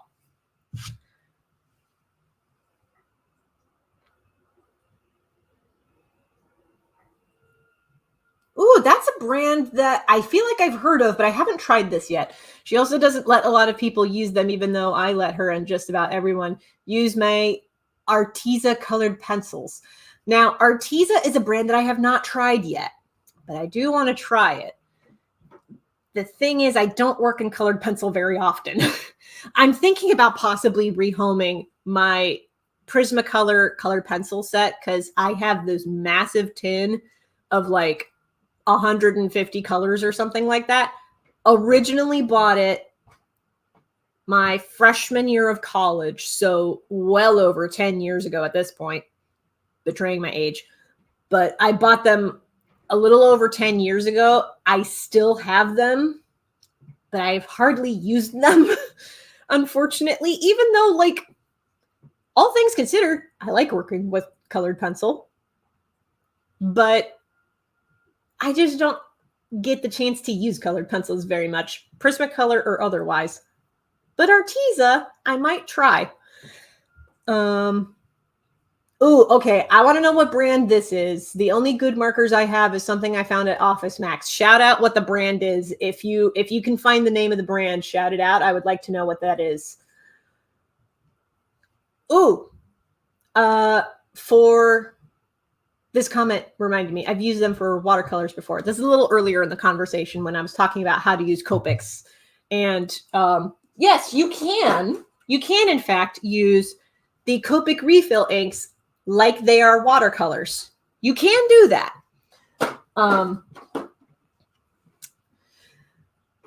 Anyway, the refill inks and just the topic of watercolors. I highly recommend two watercolor brands. One is Core, Q-O-R, Core. They have really nice pigments. Half of the, not half, like 75% of the colors on my watercolor palette are Core colors. The other watercolor brand I highly recommend that you check out is called M. Graham and Company. I recommend them because M. Graham and Company, here's the thing with watercolors. They use something called gum arabic to bind the pigments together, which is fine. M. Graham and Company does not use gum arabic. They use honey. And that results in a very pure, very thick watercolor. And I love working with it. Oh, yeah, Staedtler. I know that brand. I actually have some of them. Hold on. I have some Staedtler black markers as well. Let me see if I can find it. Oh, that's Stabilo. That's something else. Oh no, I'm thinking of Stabilo, but Staedtler is a brand that I have heard very good things about. So, good choice. Oh no, smudging the pen drawing. I am so sorry, dude.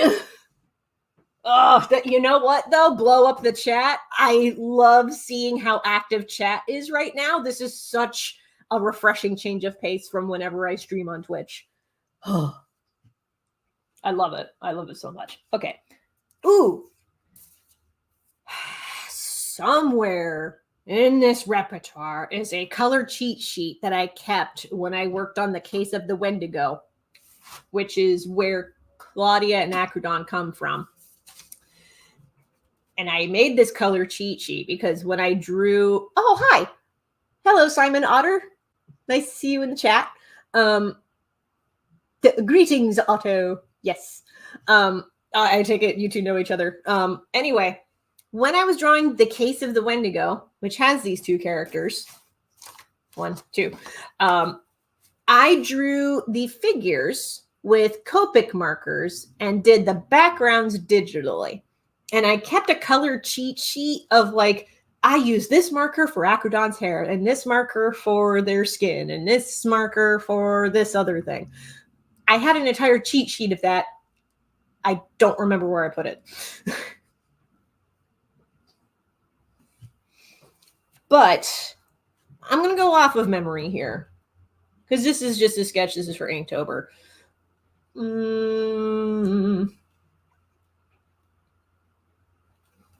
1 second. I'm going to have a last couple of bites of Pop-Tart while I think about it.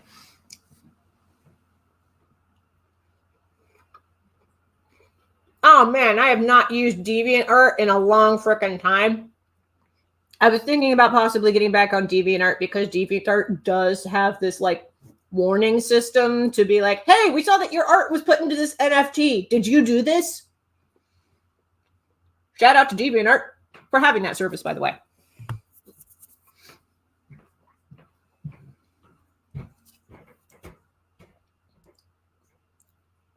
I have a lot of thoughts about NFTs, and none of them are positive.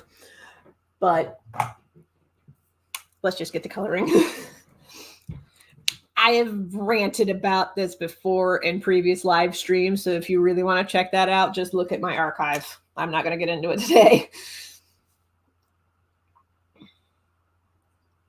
Today's Pop-Tart selection is chocolate fudge.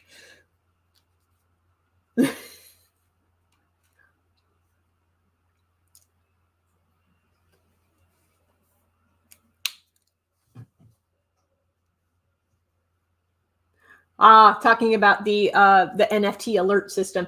It does work. It does, but like sometimes when multiple people are using the same basis to make adopts, it's like, is this theft? You know, that's a legit concern. I don't entirely know how adopts work on art platforms like DeviantArt. It's something I briefly thought about, and then I was like, I don't entirely know how it works.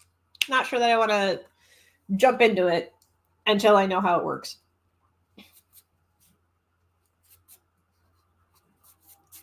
There are some fine pencil smudges that I missed, so I'm just taking my retractable eraser and erasing what I need to.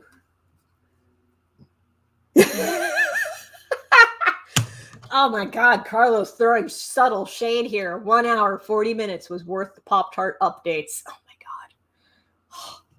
I'm going to start posting, like, I have a Funsies Twitter account. I don't post my art on my Twitter account, but I'm going to start making Pop-Tart updates on Twitter.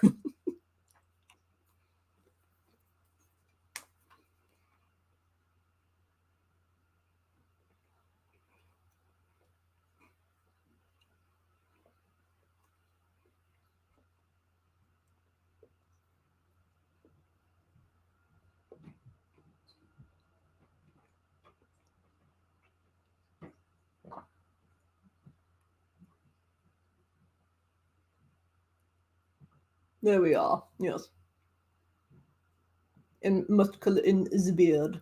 The beard will have its own a proper layer of color when I get to that point. I do not know why I am talking like this, but I am. I am going to commit to the bit.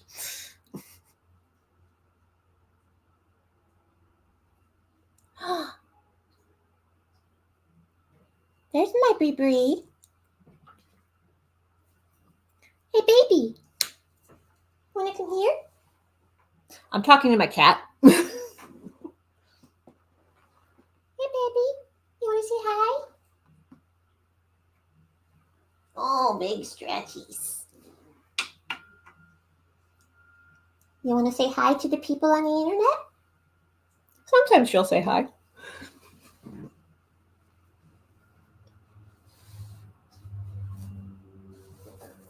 Oh my gosh. Only tarts. I'm sorry, I'm catching up on comments. Only tarts. That's an entire social media platform right there.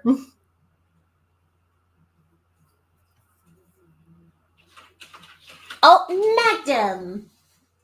Come here. No, come here. Come here. You were scratching the walls, demanding my attention. You don't get to run away. Yes, yes. Come on. Oh, goodness.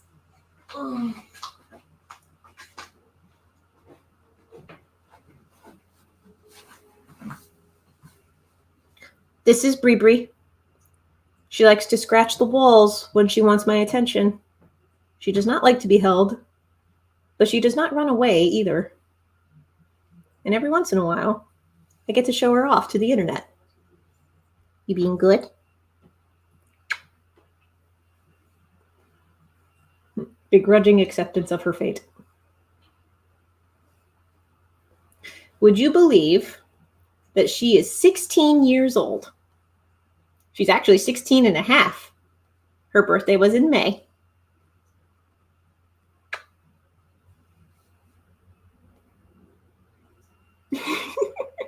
I love everyone reacting to Bree right now. You are a minor celebrity, Bree. Mm-hmm. Would you like to get down? Here, I'm going to set you on my lap. There. Sometimes she'll settle on my lap. We'll see what she does. Oh, bless you.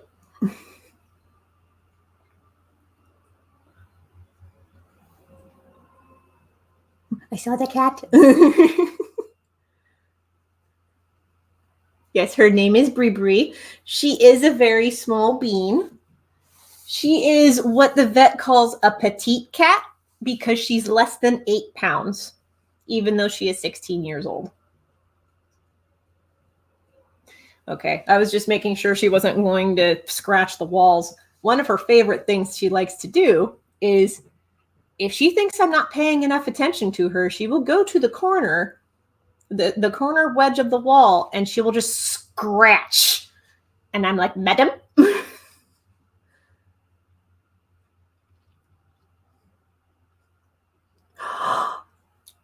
Only cats is a thing? This just made my day. Bless you. Oh my God. Also, yes, she is very light. Like, as somebody who, when I was actively keeping up with my gym membership, I was able to lift, like, with the triceps press, I could press upwards of 80 to 85 pounds. So with the biceps, though, with the biceps machines, I was only able to get up to like 35, but she is very light. Oh,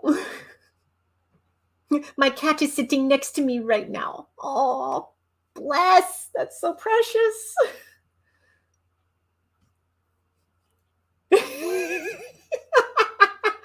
I feel like this is in reaction to, like, being told Bree likes to scratch the walls. Madam, this is an Arby's. Also scared what only cats can actually show, LOL.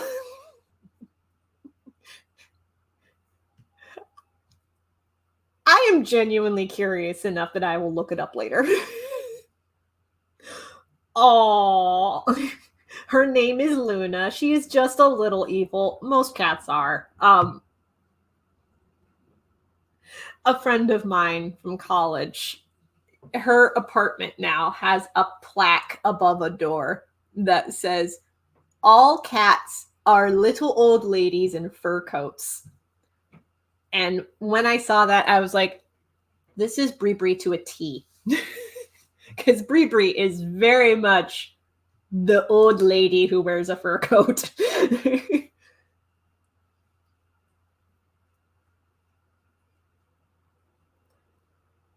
Oh, I'm so sorry about that. How your parents made your cat an outdoor cat. I disagree with that decision as well. Like, not all cats have the natural instincts to protect themselves out in the woods.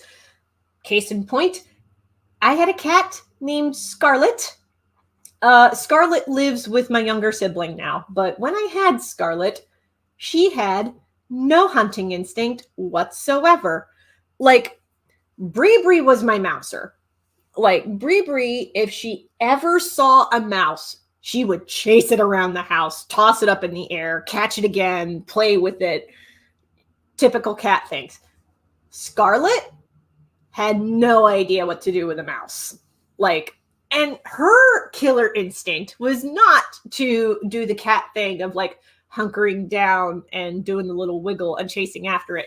Her hunting pose was paws out, chest pressed against the floor, staring bug-eyed at a thing. And it's like, madam, you cannot launch yourself in a pose like that. So not all cats can be outside cats. So I definitely sympathize with you regarding your parents making your cat an outdoor cat and you disagreeing with the decision. Totally understand that. My cat's name is Freddy. I like to call him Freddy Fazcat. That's adorable.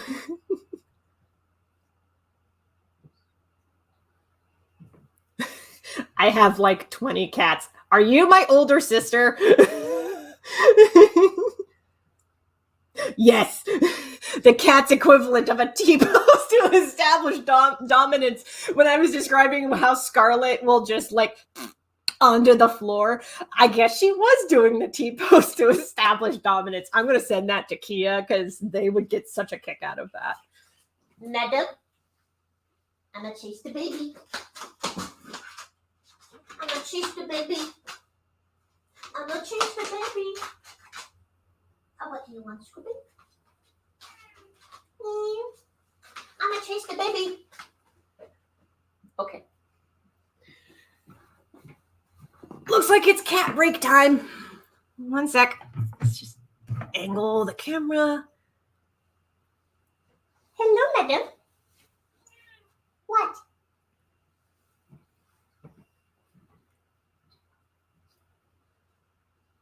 This is her favorite toy right now. Is Catnip Mousy on the end of a very long string.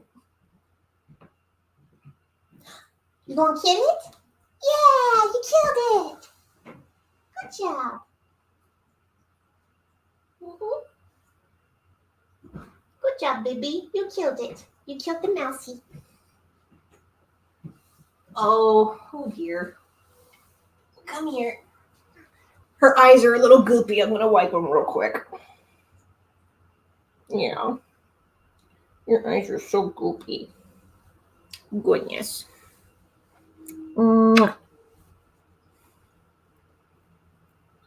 It's not torture if she's not running away.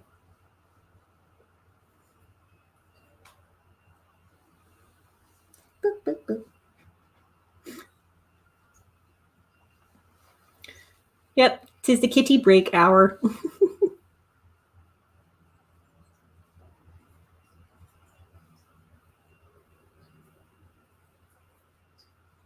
Oh, goodness.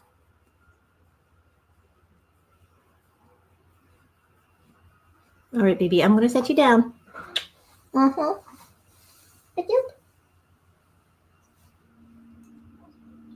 Do I need to chase you into the cave?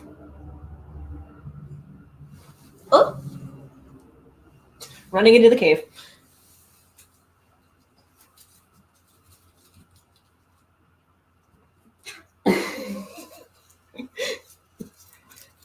This is her other favorite toy, paper wad. You want it? You want it? You want it? You want it? Okay.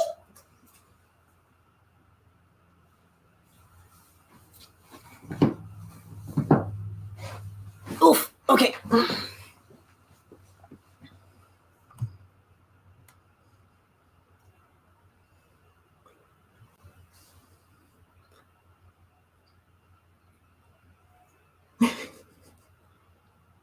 Catching up on comments. I love all of this cat chat.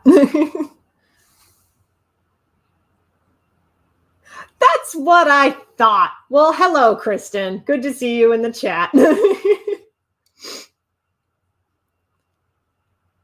Hey, Pen, give me those cats. Don't worry. I'm sure she'll coordinate it if you give her the chance.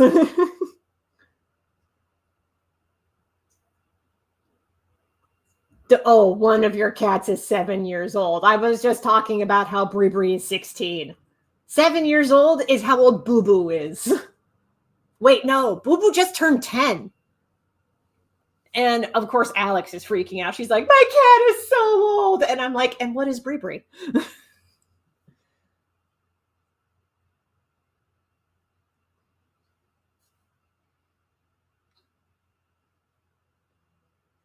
Ooh, yes, absolutely draw all of your cats. If I may, highly recommend. There is somebody on Instagram that goes by the username Friendly Noodles, or their handle is friendly.noodles. The person who runs that account does paintings of their cats and makes them into puzzles. It's great. Hold on one sec. Bree, stop scratching the walls. Why are you scratching the walls, Megan?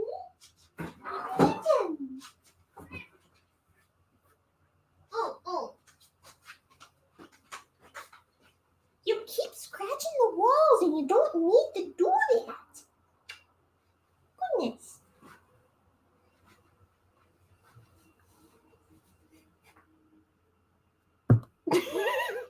This is her world domination face. Yes, that's you. That's you, Bree.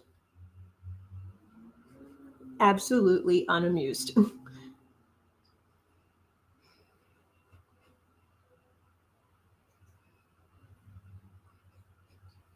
Yeah. One of Bree's other pastimes is, because we have a sliding glass door at the other end of the room here, she likes to sit and watch the neighbors. And every once in a while, you know how kitties will like chirp really aggressively at squirrels and birds? She does that too. She also chirps at children, to the point where I have to remind her that she cannot fight the 2-year-olds outside. She just wants to be the only cat that people care about. Yes. But Brie looks so angry at herself. She probably was. Angry chirp. Yes, all the angry chirps.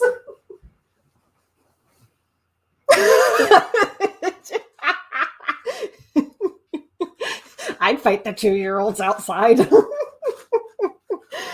Oh my God. Y'all are great. I was coloring a thing. Let me get back to that. Right now, Bree is eating paper. I will let her eat the paper.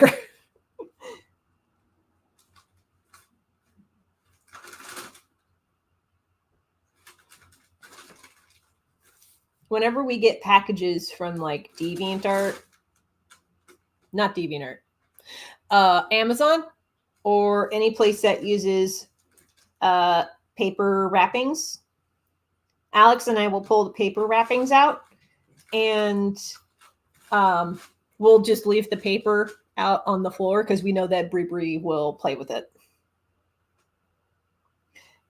Also, paper is one of the few things we will let the kitties play with because their very favorite toy is plastic, but they're not allowed to play with plastic. Yum paper. I love these comments.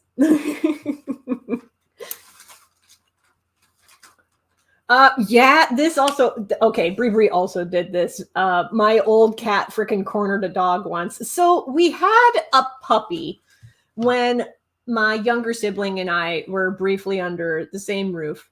They brought their old dog, and this old dog never barked, never, like, he was the sweetest little puppy. But good luck telling that to Brie. Because she would get up on like a little perch, and I have this perch still. It's a thing that fits on the corners of walls so that the cats can like use it as a scratching post, but also jump up onto it. She would jump up onto the top of this thing, and she would wait for this little dog to walk by her, and she would just bap him in the face. And I'm like, Madam, he didn't do nothing to you. But she would still swipe at him. Like, she wants to fight everyone.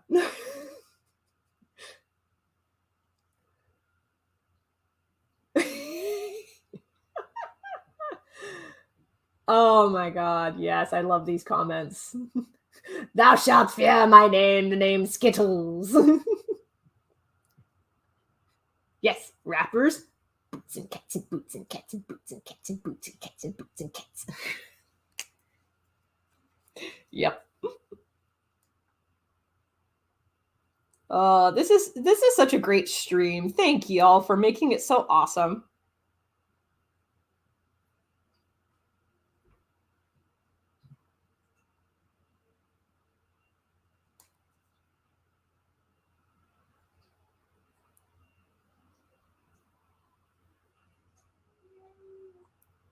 Brie, I hear you howling. I don't know if the microphone picked that up. She just started howling for me.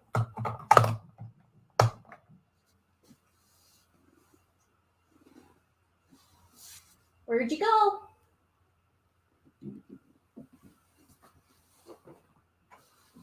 Oh, she disappeared.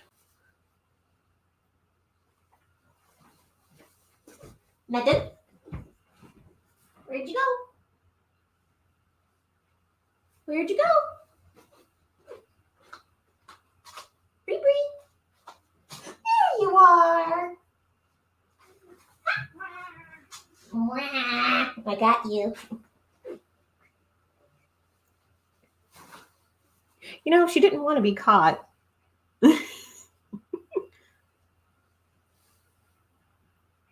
Oh, no, this time she's just like, I will accept. Mm-hmm. Sometimes she'll go out into the halls and she'll howl because she wants to get scooped, but she doesn't always want scoopings.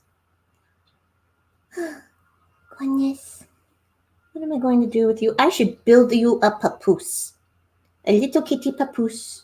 So that you can just be cuddled all the time.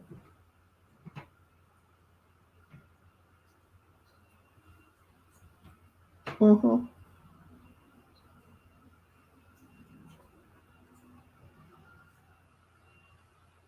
The grumpiest little cat, and yet she never runs away.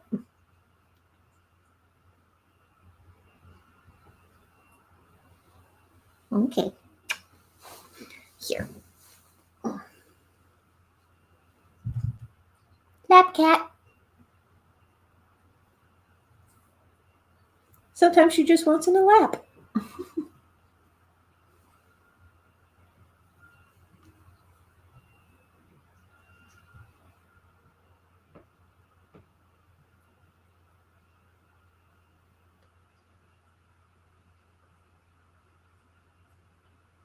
Aw, I'm sorry that the sister just left.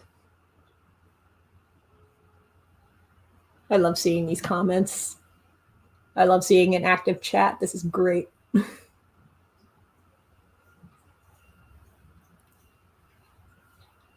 Oh, yes.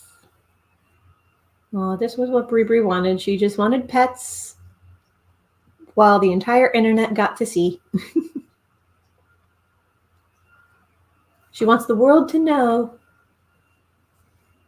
that she gets all the love.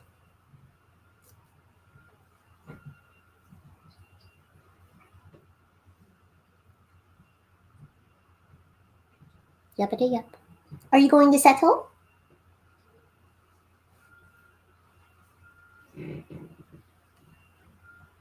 Ooh.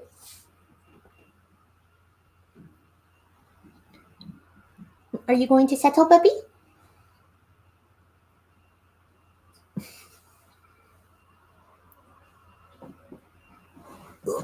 There we go.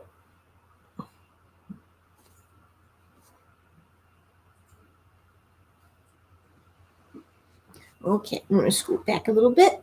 I'm going to scoot my chair forward. There we go. Are you going to settle, baby?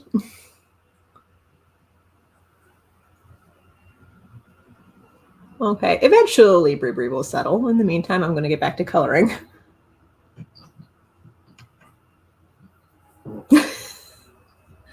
Random question, can I become a chat mod? I mean, if this is an earnest question, hit me up, KelseyDCrawford@gmail.com, or send me a direct message on Instagram, links in the doobly-doo. But if you're just joking, don't worry about it. Is he going to settle? There are really soft purrs happening right now.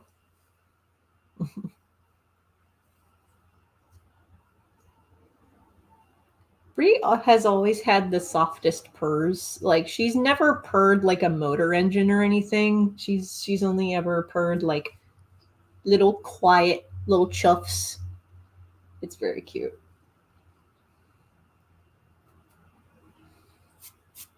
Oh, those are pencil marks. I thought that was fur.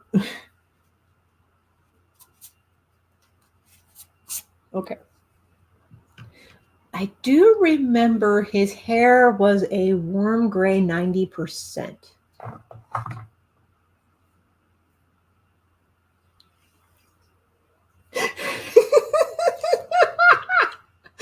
The real Pop-Tarts were the cats we pet along the way. Yes, absolutely. Oh my gosh. Y'all are delightful. Oh, it's a baby. It's a baby.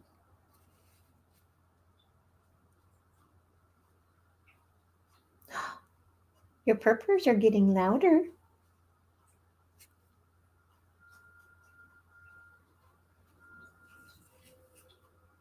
You smush your face on my paper.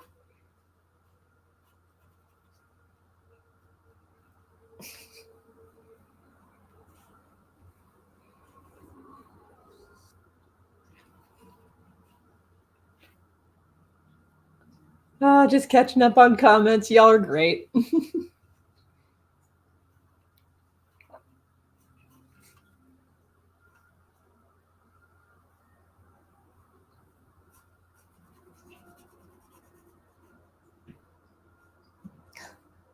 Are you going to settle? She's giving it some thought.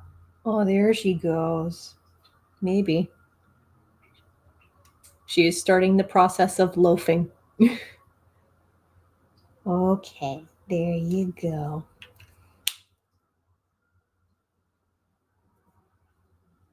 There. She is now fully loafed.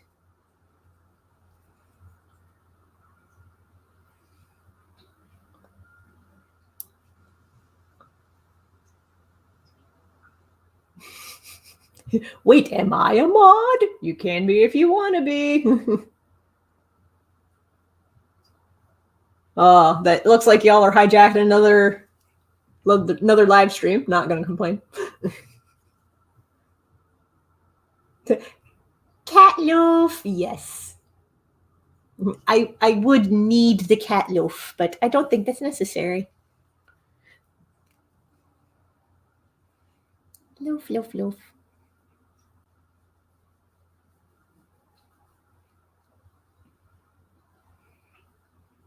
The wild cat has emerged from her domestic cave in order to acquire this status of what is colloquially known as the loaf. When she is in this loaf state, she refuses to move and, in fact, will sometimes proceed to vibrate in a process known as purring.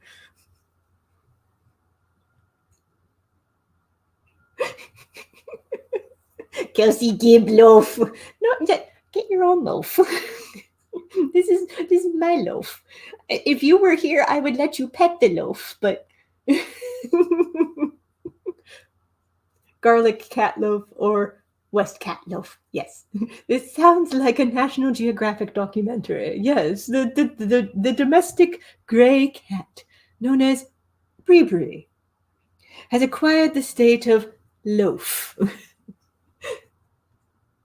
There we go.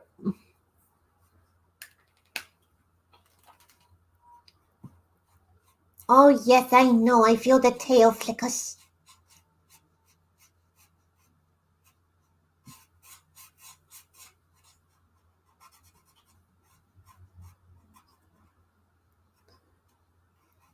You know, I didn't used to stream on Sundays, but now it's feeling like Sunday streams are a good time to do streams.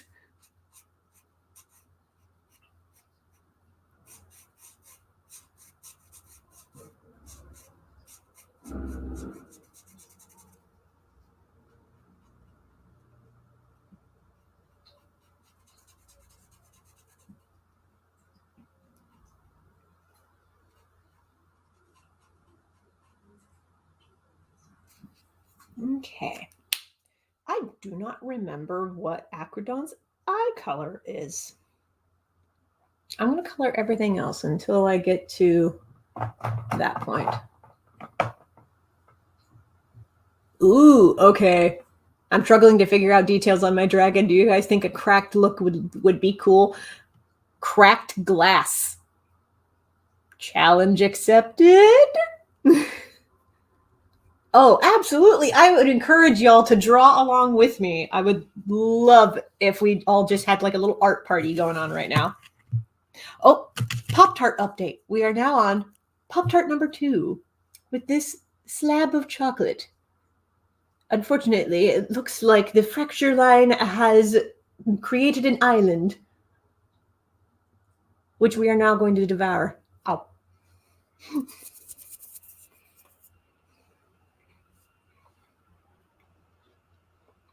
Mm.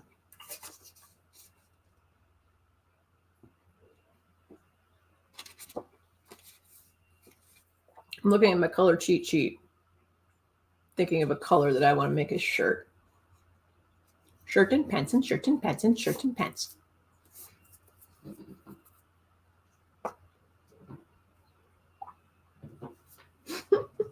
Love the reaction to the suggestion of glass dragon. Oh man, this reminds me. My first thought, alien hamster. That reminds me. Somebody requested that I draw a hamster unicorn. I still got to do that.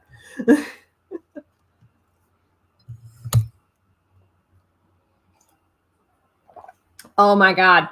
Carlos. The Pop-Tart updates would be perfect for TikTok.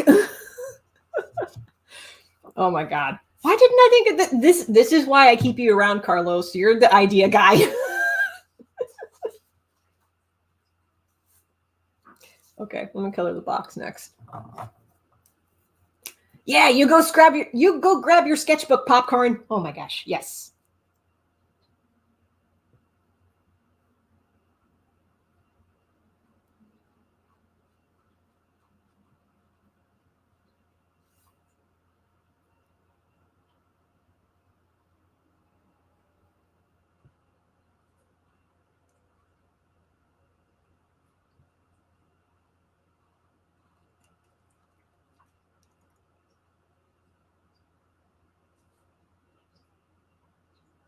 What time is it right now? Oh my gosh.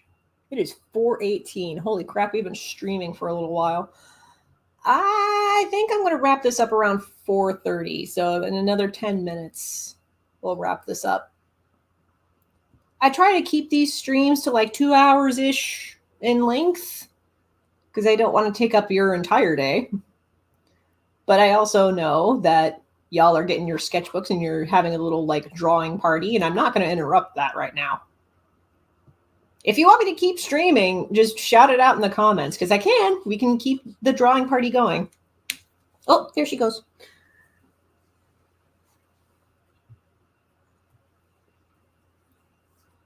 Absolutely give us updates every 5 minutes. Yes. Simon has been put in a box. Why would you do that to Simon? Is that what Simon says? I'm going to get back to coloring.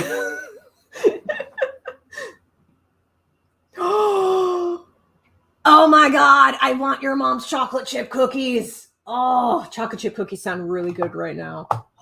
Not going to lie. We could keep the stream going for a little while.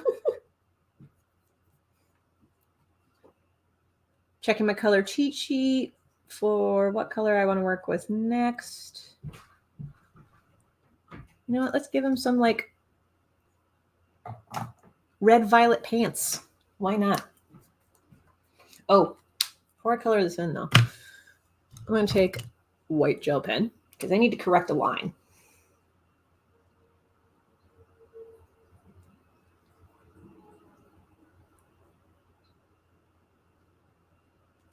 Okay. That's the first layer of correction. We're going to let that ink sit and dry before we add the next layer on top. But until then. Oh, I thought I saw a Brie. Trick of the eye. I'm very disappointed.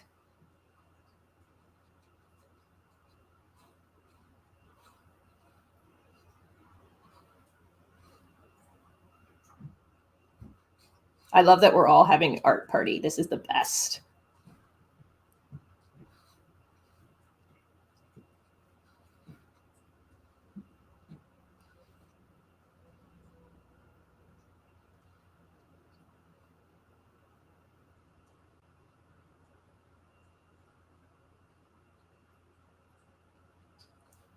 That's leg one.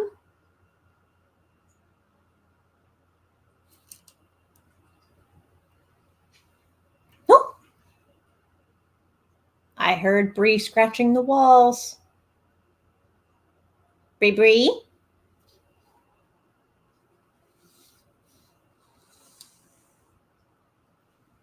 Honey? I really don't want to get up out of my chair, but I also don't want her to keep scratching the walls. This is the usual dilemma for me. Brie, you leave that plastic alone.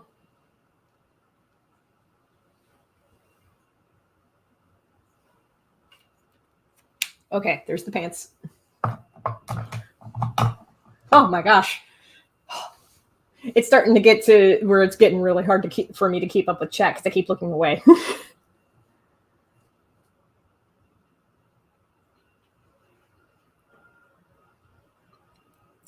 Yeah, I lost track of the live chat here, so like I will just let you do what you do.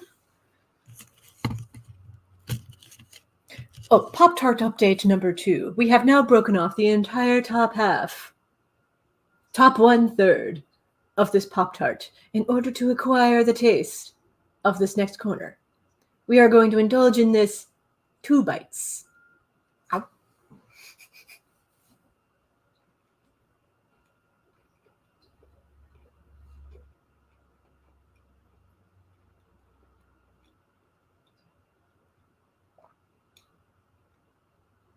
Plotting Cat sounds like a villain organization.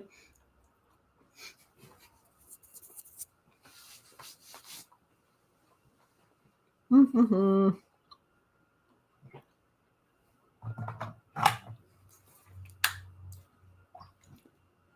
You know what? We don't usually do this, but yes, Carlos, we're going to party till 5. Because today is a good day. Was not expecting to party till 5, but we will party till 5.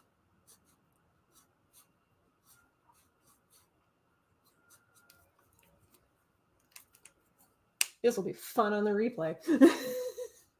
Next time on Pop-Tart Updates. Yes. My cat is part of plotting cats. Yes. Also want cookies. God damn it, now I want cookies too. And ooh. Let me find an appropriate blue shade. Okay. Oh, jeez. You found my old DeviantArt? How? I thought I deleted that. Oh my God. I don't know how you found me. Actually, this is a band name. There's a band out there called I Don't Know How, but They Found Me. Highly recommend them. I love their jams.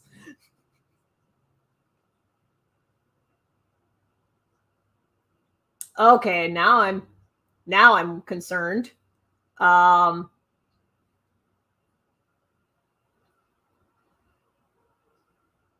Hey Opal Q Dragon. Sorry if I'm mispronouncing your username. Could you name this account? Because I want to look this up.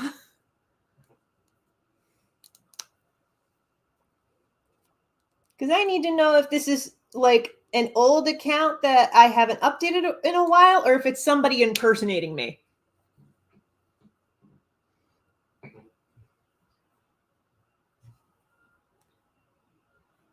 So if you can you find the username of this account and just put it in the chat so that I can see what it is?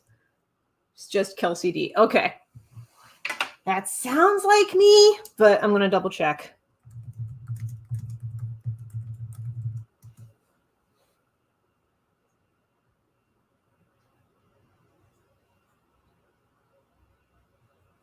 Oh, wow. Yeah, this is old stuff. I'm looking at it on the website right now. Yeah, this is old stuff. Old stuff. I have not updated this in a while. Holy dang. Okay. Yeah, I completely forgot that I had this page. You know what? I'm going to start updating it more regularly. Why not? Yeah, last post was from 2016. That tracks. Yeah, that sounds right. But you know what? I'm going to start updating DeviantArt on the regular again. Why not? It's more eyeballs on my work. Honestly, my goal this year is to get more eyeballs on my stuff so that maybe I can sell more comics. I would love that. Confronted with past art. Yeah, a lot of it was very old and made me go, I don't draw like this anymore. Yeah, I appreciate the very kind comment. The pieces on there are all good. Yeah, I tried to post the best stuff that I could in 2016. So, yeah. I mean, if you want to follow me on DeviantArt, thank you, Opal Q Dragon, for posting my username. Go ahead and follow me. I'll start posting more regularly on DeviantArt, maybe starting this week. So, I don't know if I'd get really big on DeviantArt, but who knows? I'm not sure that I would ever get to like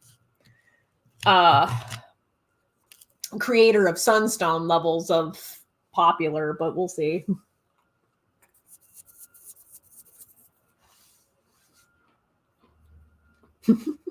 Me, every time I look at an old sketchbook. There's a reason I have not kept any of my sketches from 2013.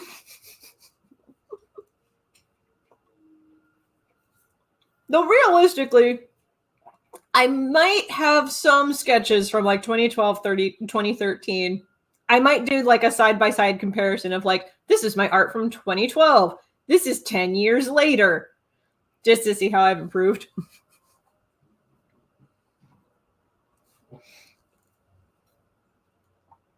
Ooh, what color should a blanket be? Let's add the next layer of whiteout while thinking about it.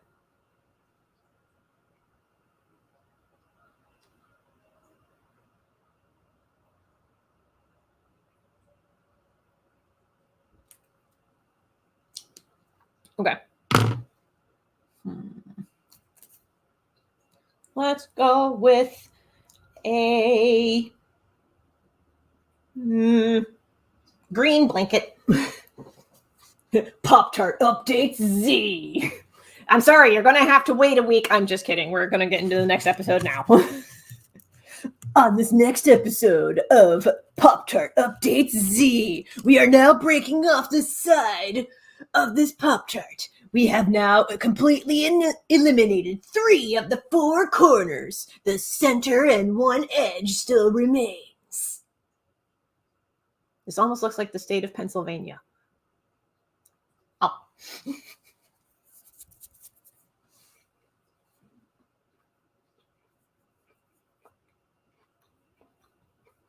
Oh, that's a good question. I don't think I do. I was digging through an old hard drive and found art from 2005. Holy crap.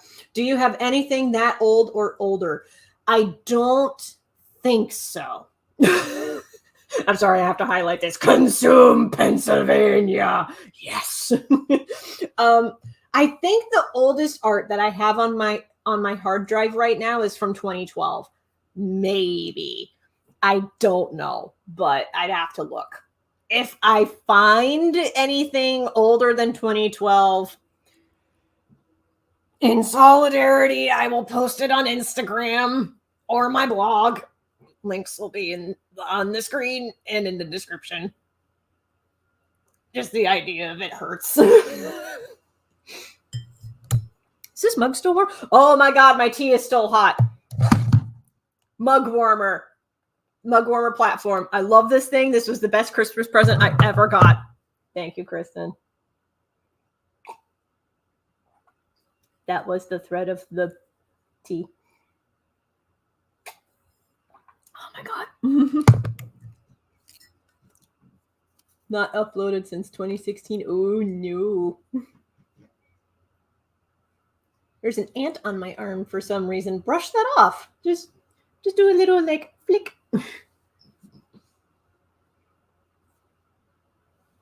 Okay. Right. We were going to make that a green blanket.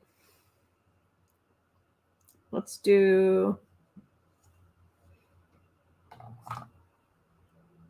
spectrum green. We'll do this one. Name the ant and keep him forever or else.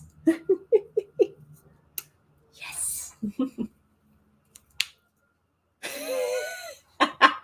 Boba tea. Okay. I have to share this. I feel like this chat would get a kick out of this. So there's a webcomic called Manly Guys Doing Manly Things. And there's a fair amount of fan art in there. Yet another reason why original ideas or making things not based on fanfic is a silly idea. But Manly Guys Doing Manly Things has a comic where Kratos from God of War is holding boba tea, and he's like, "There's so many bubbles on the bottom!" Rah! And he just flips a table over and he starts destroying things. And then there's Commander Badass on the horizon, and as he is watching this field of destruction, he just goes, "Things we can have around Kratos. Cross off boba tea." It's a great webcomic. Highly recommend you check it out. Make a new account and post jank sketches. Yes. The ant's name is now Jerry. I expect art of Jerry the ant. I want to see art of Jerry the ant so bad now.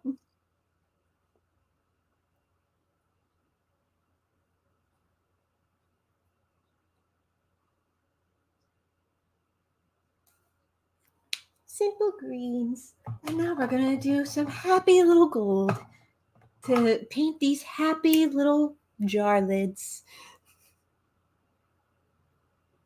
Add a little bit of a line to imply that I don't know why I'm talking like Bob Ross, but we're just going to paint around, make it look like there's a little bit of a glass sheen. There we go. Those of you who follow my DeviantArt, looking at you, Opal. Ooh, oh my God, yes, cookies. I just made cookies, so I'm gonna go and eat some. See ya. Thank you for joining us. Enjoy your cookies. I fully expect you to share some with us. Huh. My dragon looks traumatized. Pictures or it didn't happen. Now drawing Jerry the Ant. Glorious. Bro, my mom is making some right now. Do we have the same life? Next time, Pop-Tart defeated. No, it looks like next time on Pop-Tart Update, he's got one last leg. The center core has been broken off and yet one corner still remains. What will happen next? Find out next time on... I'm going to eat this before my throat hurts anymore.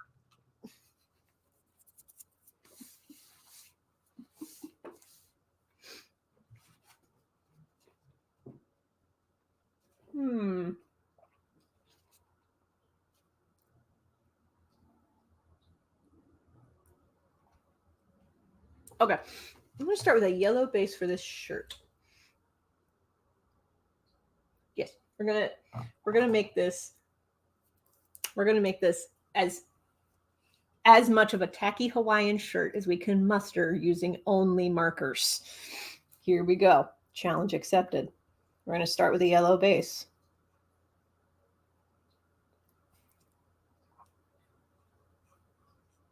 I like to think that when Acrodon quit being a demon and he took on a human form, that he, for one, does not wear shoes, and for another, anytime that he wears shirts, they are the tackiest, brightest patterns that he can find. I like to think that's what he does.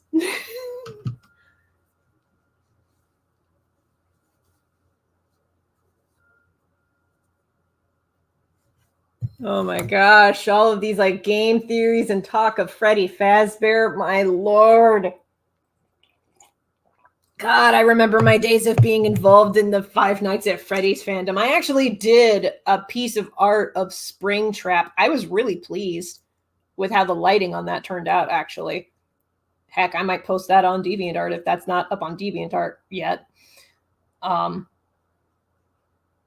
Yeah, I had my window of time being part of the fandom, but I fell out of the fandom a while ago.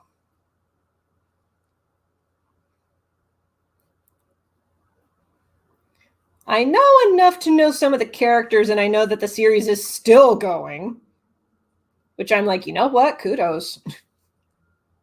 Like, I can't be mad at that. Like, congrats. Especially since the guy had, like, tried to run a Kickstarter to get it funded at first, and the Kickstarter failed, and yet he kept on going. I can't fault him for that. Yeah, I think the first thing that I post on my very quiet DeviantArt account is going to be the Springtrap fan art that I made ages ago. Did you have to delve back in? I mean, the voice acting has improved. I will give it that in the games. They are the only soul that can escape the fandom. It's the remarkable self-control. I'm a bit scared to get into FNAF. You know, that's fair. Cloud and Sky came back. How are the cookies? Tell us how the cookies are. Yes. Okay, we did our yellow base for the shirt. Let's get some orange in there. Let's do... I'm torn between one shade of orange or another. One's got more yellow to it. The other one has a lot more vibrancy. The two that I'm torn between are this one on this thumb and this one here. These are the two shades of orange that I'm torn between, and you can't really tell because of the colors, because I don't have a great webcam, but oh, God, man. Give me a drawing prompt. I can only draw cats and some other things. Okay. Rely on me because I draw cats for a side project called Kitties by Kelsey on Redbubble. Links in at kelseydcrawford.com. So, prompt that's cat related. I want to see you draw a cat with a horde of cupcakes. I want to see that. Okay. Shall watch through all of the game theories.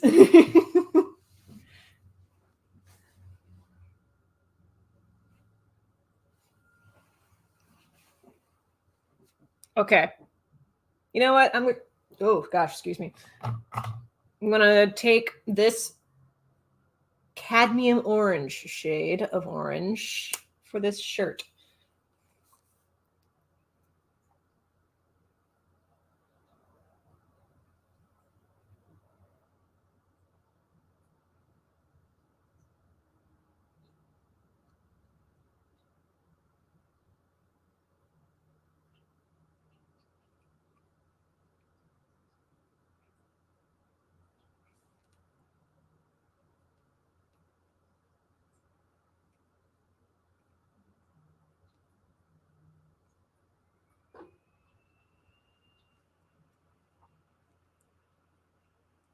Man, this is the brightest, the brightest, tackiest shirt I have colored so far, and I'm not even done with it. I love it so much.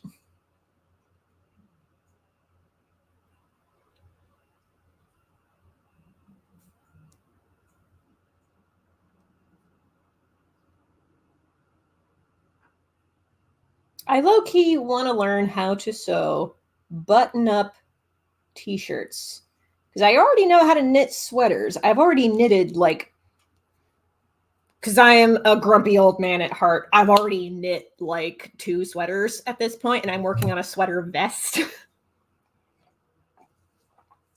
Oh man.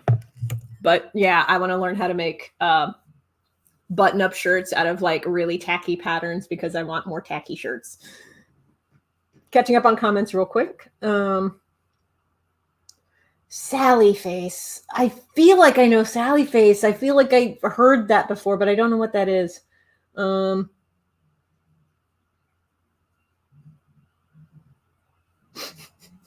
I forgot that the FNAF fandom, like, I forgot that FNAF has books now. Completely forgot about that. But they do.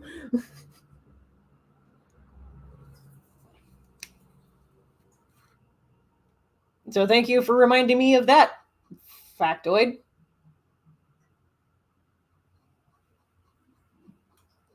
Or that fact. Factoid is not the right word for that.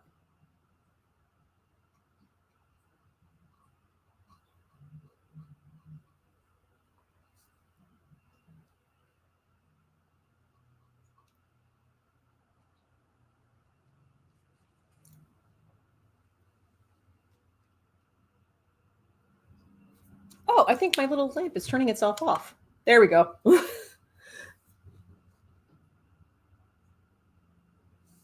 Oh yeah, there are books. Let's see. I'm catching up on comments there. Wild side note. I'm going to highlight this comment so that others can see. Wild side note. I saw working huge Ouija boards fan sign at a soccer game. I kind of want to see that in action. I wonder how that worked. And the little ballerinas. I'm sorry. You're talking about little ballerinas. I used to doodle little hippos, and sometimes I would doodle hippos as ballerinas because deep down inside, Fantasia left a mark on my subconscious. But I should doodle more hippos and tutus.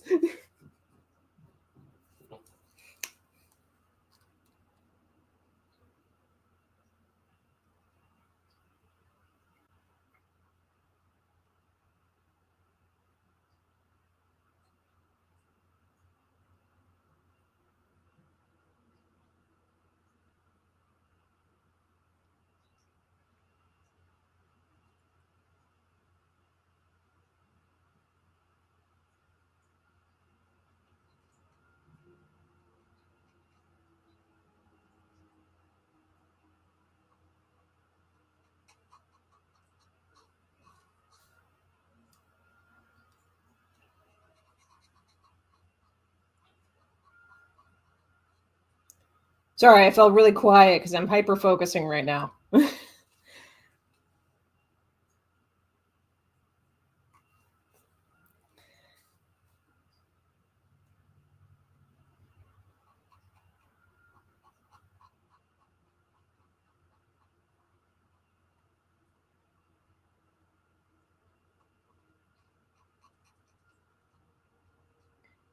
I was originally going to stream this Saturday on Twitch, and I might still do that this week. But I'm thinking about making my Saturday streams YouTube streams as well. Because I stream Saturdays and Sundays now. My original plan was Saturdays stream on Twitch, Sundays stream on YouTube. But after having been exclusive to Twitch for like a month and a half, and then coming back to YouTube today, this has been the best stream that I have done in like 2 months. And I have to thank y'all for that. So thank you for that. I appreciate your support and hanging out and chatting with me in the live chat and all that. Trying not to look directly at the light. Oh, absolutely. Eat your cookie dough. Yes, YouTube is better. I'm starting to get this vibe that YouTube is so much better. Man. We all friends. Yes, all friends.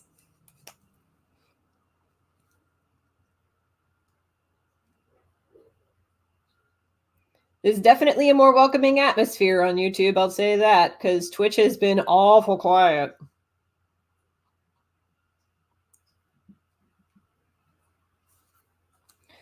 Okay. Now I want to add... Oh, thank you, Opal. Found your stream because Opal promoted your stuff. Thanks, Opal. Thank you, Opal. If you like this stream, please tell your friends about this channel because I would love for more people to hang out and watch stuff and interact with chat. All of that. I would love to see more people. So if you're unable to like give a one-time donation or anything, the best thing that you can do is just share that I have a YouTube channel. Y'all are the best. Ooh, I have some water back here. One sec. Okay. We're gonna keep that undershirt white for just color balancing purposes. We're gonna keep that undershirt white, but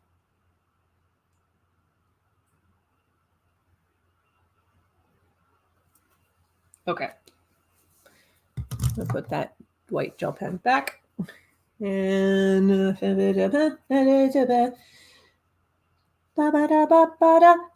red.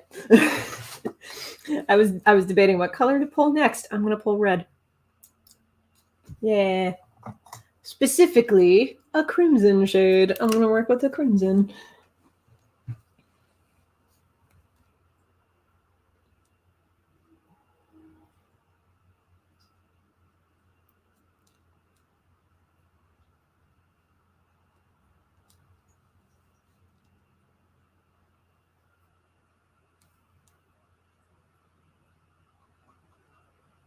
I am having an unreasonable amount of fun with this shirt.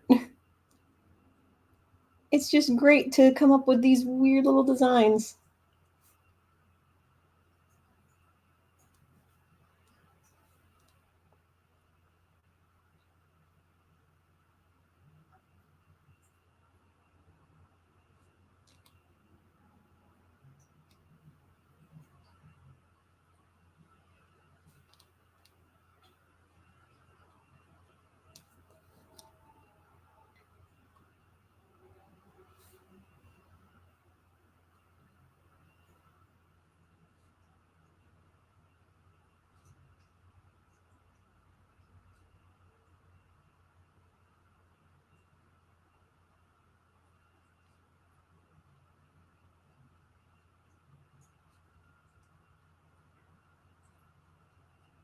Oh, we got to make that triangle a little more pointy.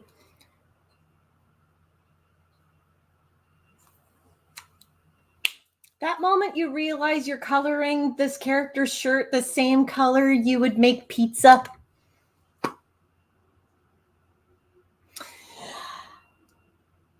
We're committing to the bit. We're going to commit to the bit and we're going to give him a pizza shirt. Man.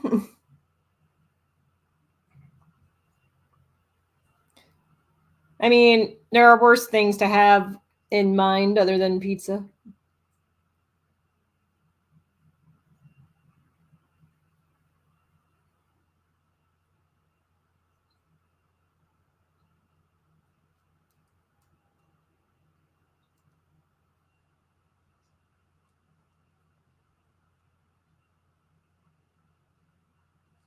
Okay. Now for his eye color. Yes, pizza shirt. Ooh, okay. Sorry, I'm just catching up with the chat. Just a question. What do you do if you get the wrong color somewhere? It's been happening to me a fat bunch and I need to be able to fix it. That depends on the color.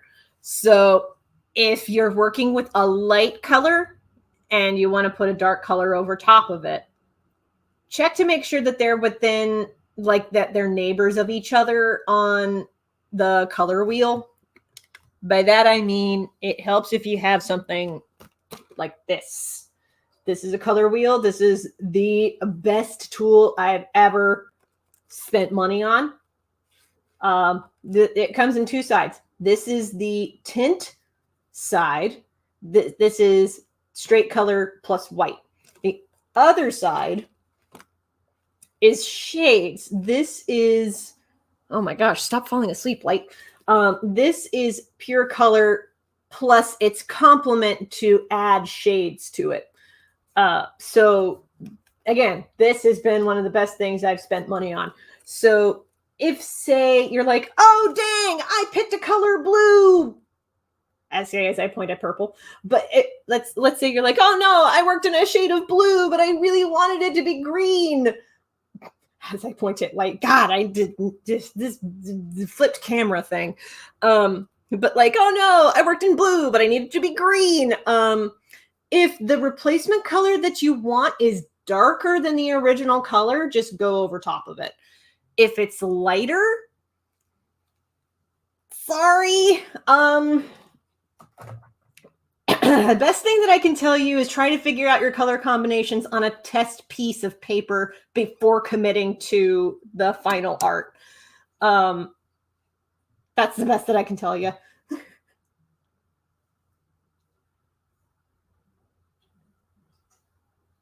Oh, yes, I do have a Discord. The kitten drawing is done. I will post it on my DeviantArt, but if you want to see it, I can DM it to you on Discord if you like. I think you have one. I do have a Discord.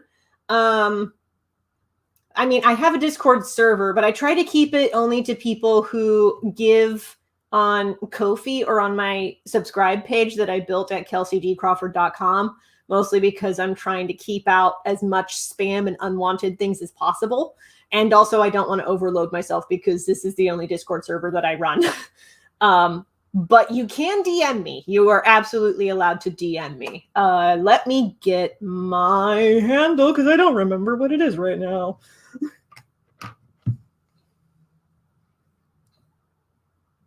Absolutely, fat kitties. I love fat kitties. Okay, let me get my Discord handle. I'm going to make a banner so that I can display it at the bottom.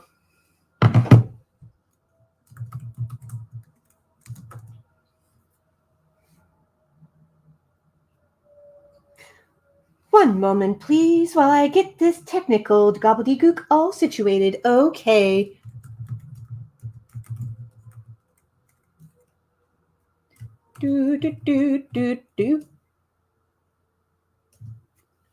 Okay, this is my Discord handle. Feel free to direct message me on there. Discord at Kelsey D. Crawford, #7248. If you have any art that you would like to share with me via direct message, that's a way to do it if you want to share it with me on Discord. Thank you. But yeah, I try to keep the tiny Discord server limited to, people who buy from my Ko-fi shop, give a one-time donation, or subscribe on the subscribe page, because I don't want to overwhelm the server with too many people. But there you go. I'm always open for DMs, though. For now, don't abuse it. Please don't abuse it. Sorry, I was just double checking messages real quick because I saw there were like a million notifications on my phone. We're okay. Okay. You know what? We're going to go a little longer. Oh, this reminds me. Pizza is everything. This reminds me. I will now show off. I will not show off Acrodon yet. I need to figure out his eye color. For this, I'm going to bring up a previous page of the Case of the Wendigo that has his eye color, just so I can see what it was, because I do not remember for the life of me. Because I'm trying to remember what year I drew the Case of the Wendigo, because it took a few months to draw it from start to end. And then I got it printed, I think in 2017? I think? I do not remember. There, I'm just going to turn that side light off. Ooh. Better idea. Shout out to Jessica if you are still listening in. For getting me this ring light that's up here. I'm going to plug this in so that it can light up everything. Because the vlog kit is starting to fall asleep.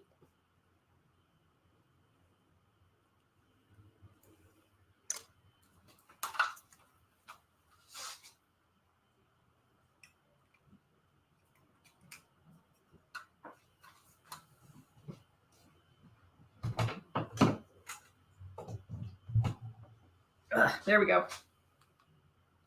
Yeah. Check out that warm light.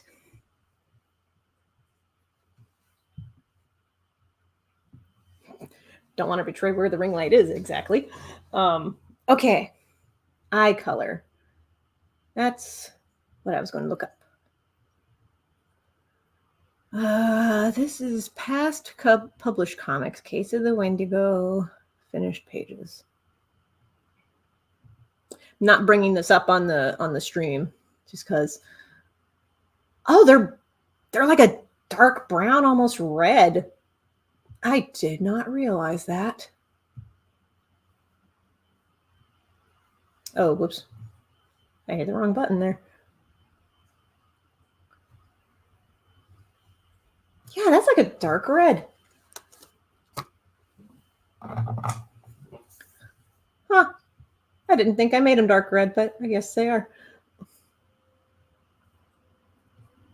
It's slowly starting to quiet down. Well, it's almost 5, so that makes sense to me. All right. Our Inktober day 1 is done. I'll color Inktober day 2 post-stream, methinks. But I'll go ahead and show off what I have done.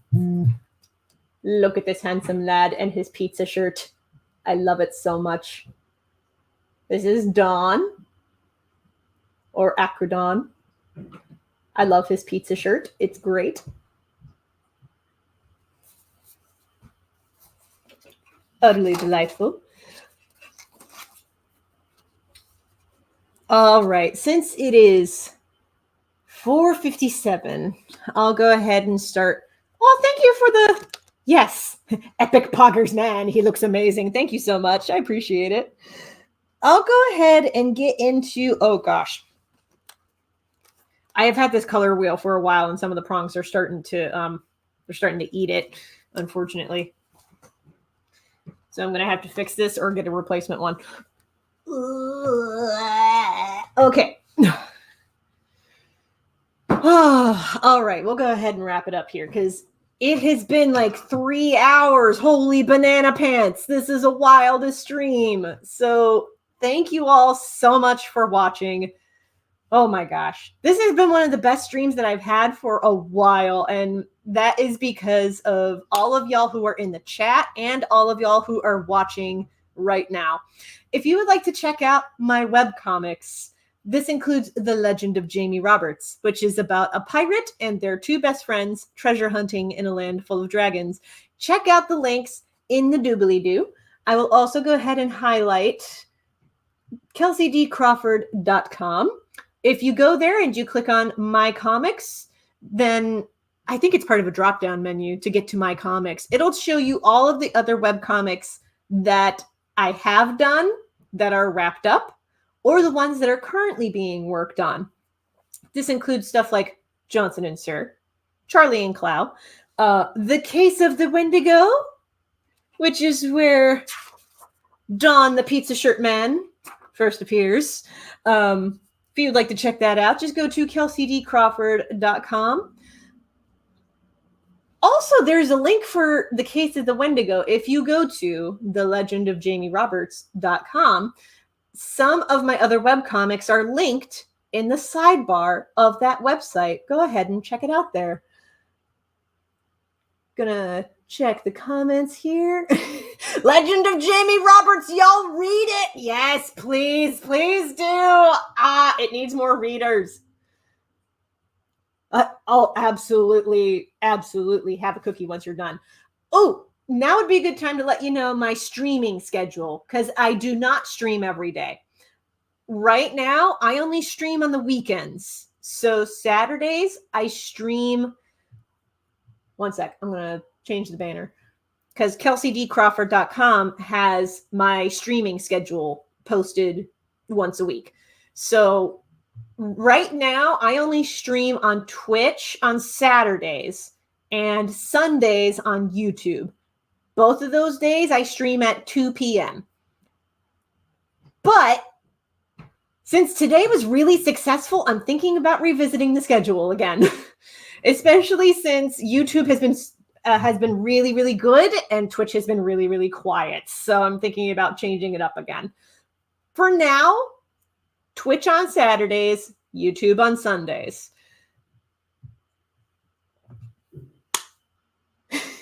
Well, it's y'all. Yes.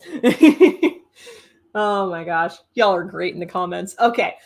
If you would like to see my Inktober sketches, because I am participating in Inktober this year, I will be posting Inktober sketches on Instagram, TikTok, and because y'all talked me back into it, on DeviantArt. All of those links are going to be at kelseydcrawford.com. If you go to links, everything is there. Hopefully I can make the stream next week. Here's hoping. If there's any changes to the streaming schedule, I will announce them at kelseydcrawford.com. So keep an eye on that. Okay, I'm trying to think of any other announcements that come to mind. Because like any relevant links that I would want to shout out are going to be at kelseydcrawford.com/links. If you miss a live stream, it's okay. Don't worry about it. They archive on my YouTube channel so that you can watch it later. And if it doesn't do so automatically, I also have OBS. Considering how much I really like OBS, I might retrofit it and change it from streaming on Twitch to streaming on YouTube instead. We'll see. But that's neither here or there. All of that is to say, I stream on Twitch and YouTube, but I may start switching almost exclusively to YouTube. Yes, kelseydcrawford.com is slay. It has everything, y'all. Like, it has all of my stuff. It's got my webcomics, my social media links. It also lets you know that I'm available for commissions, because I am available for commissions if you have the money to do so. Wait until the end of the month for a special announcement for that, though. That is all I've got for now. I hope to see you this weekend again. Again, Twitch on Saturdays, YouTube on Sundays, 2 p.m. EST on both days. Though I might see about streaming more frequently on YouTube. We shall see.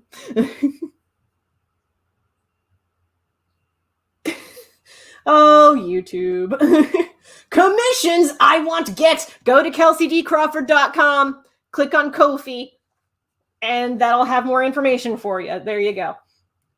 Or you can also go to ko-fi.com/Kelsey D. Crawford.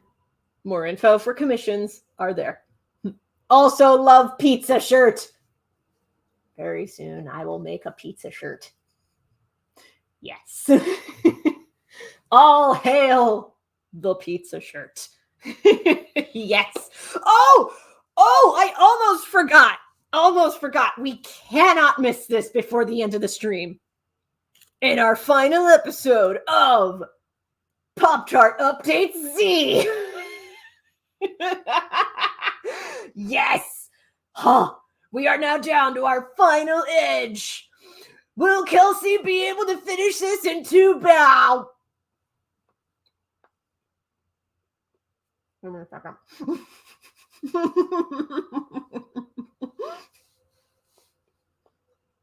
get your cookies, popcorn! Things that only make sense in a streaming context.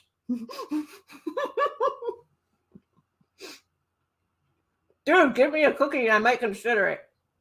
Oh.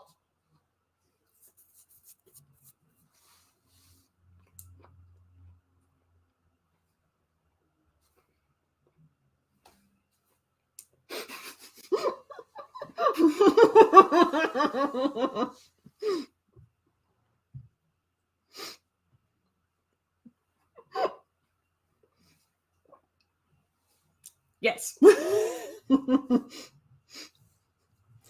Bow. Yes. Oh, y'all are the best. Okay. I am going to turn this off and have something that's not just chocolate Pop-Tarts. Oh my gosh. Thank you all so much for watching. I will see you in the next stream. You are awesome. Enjoy your cookies.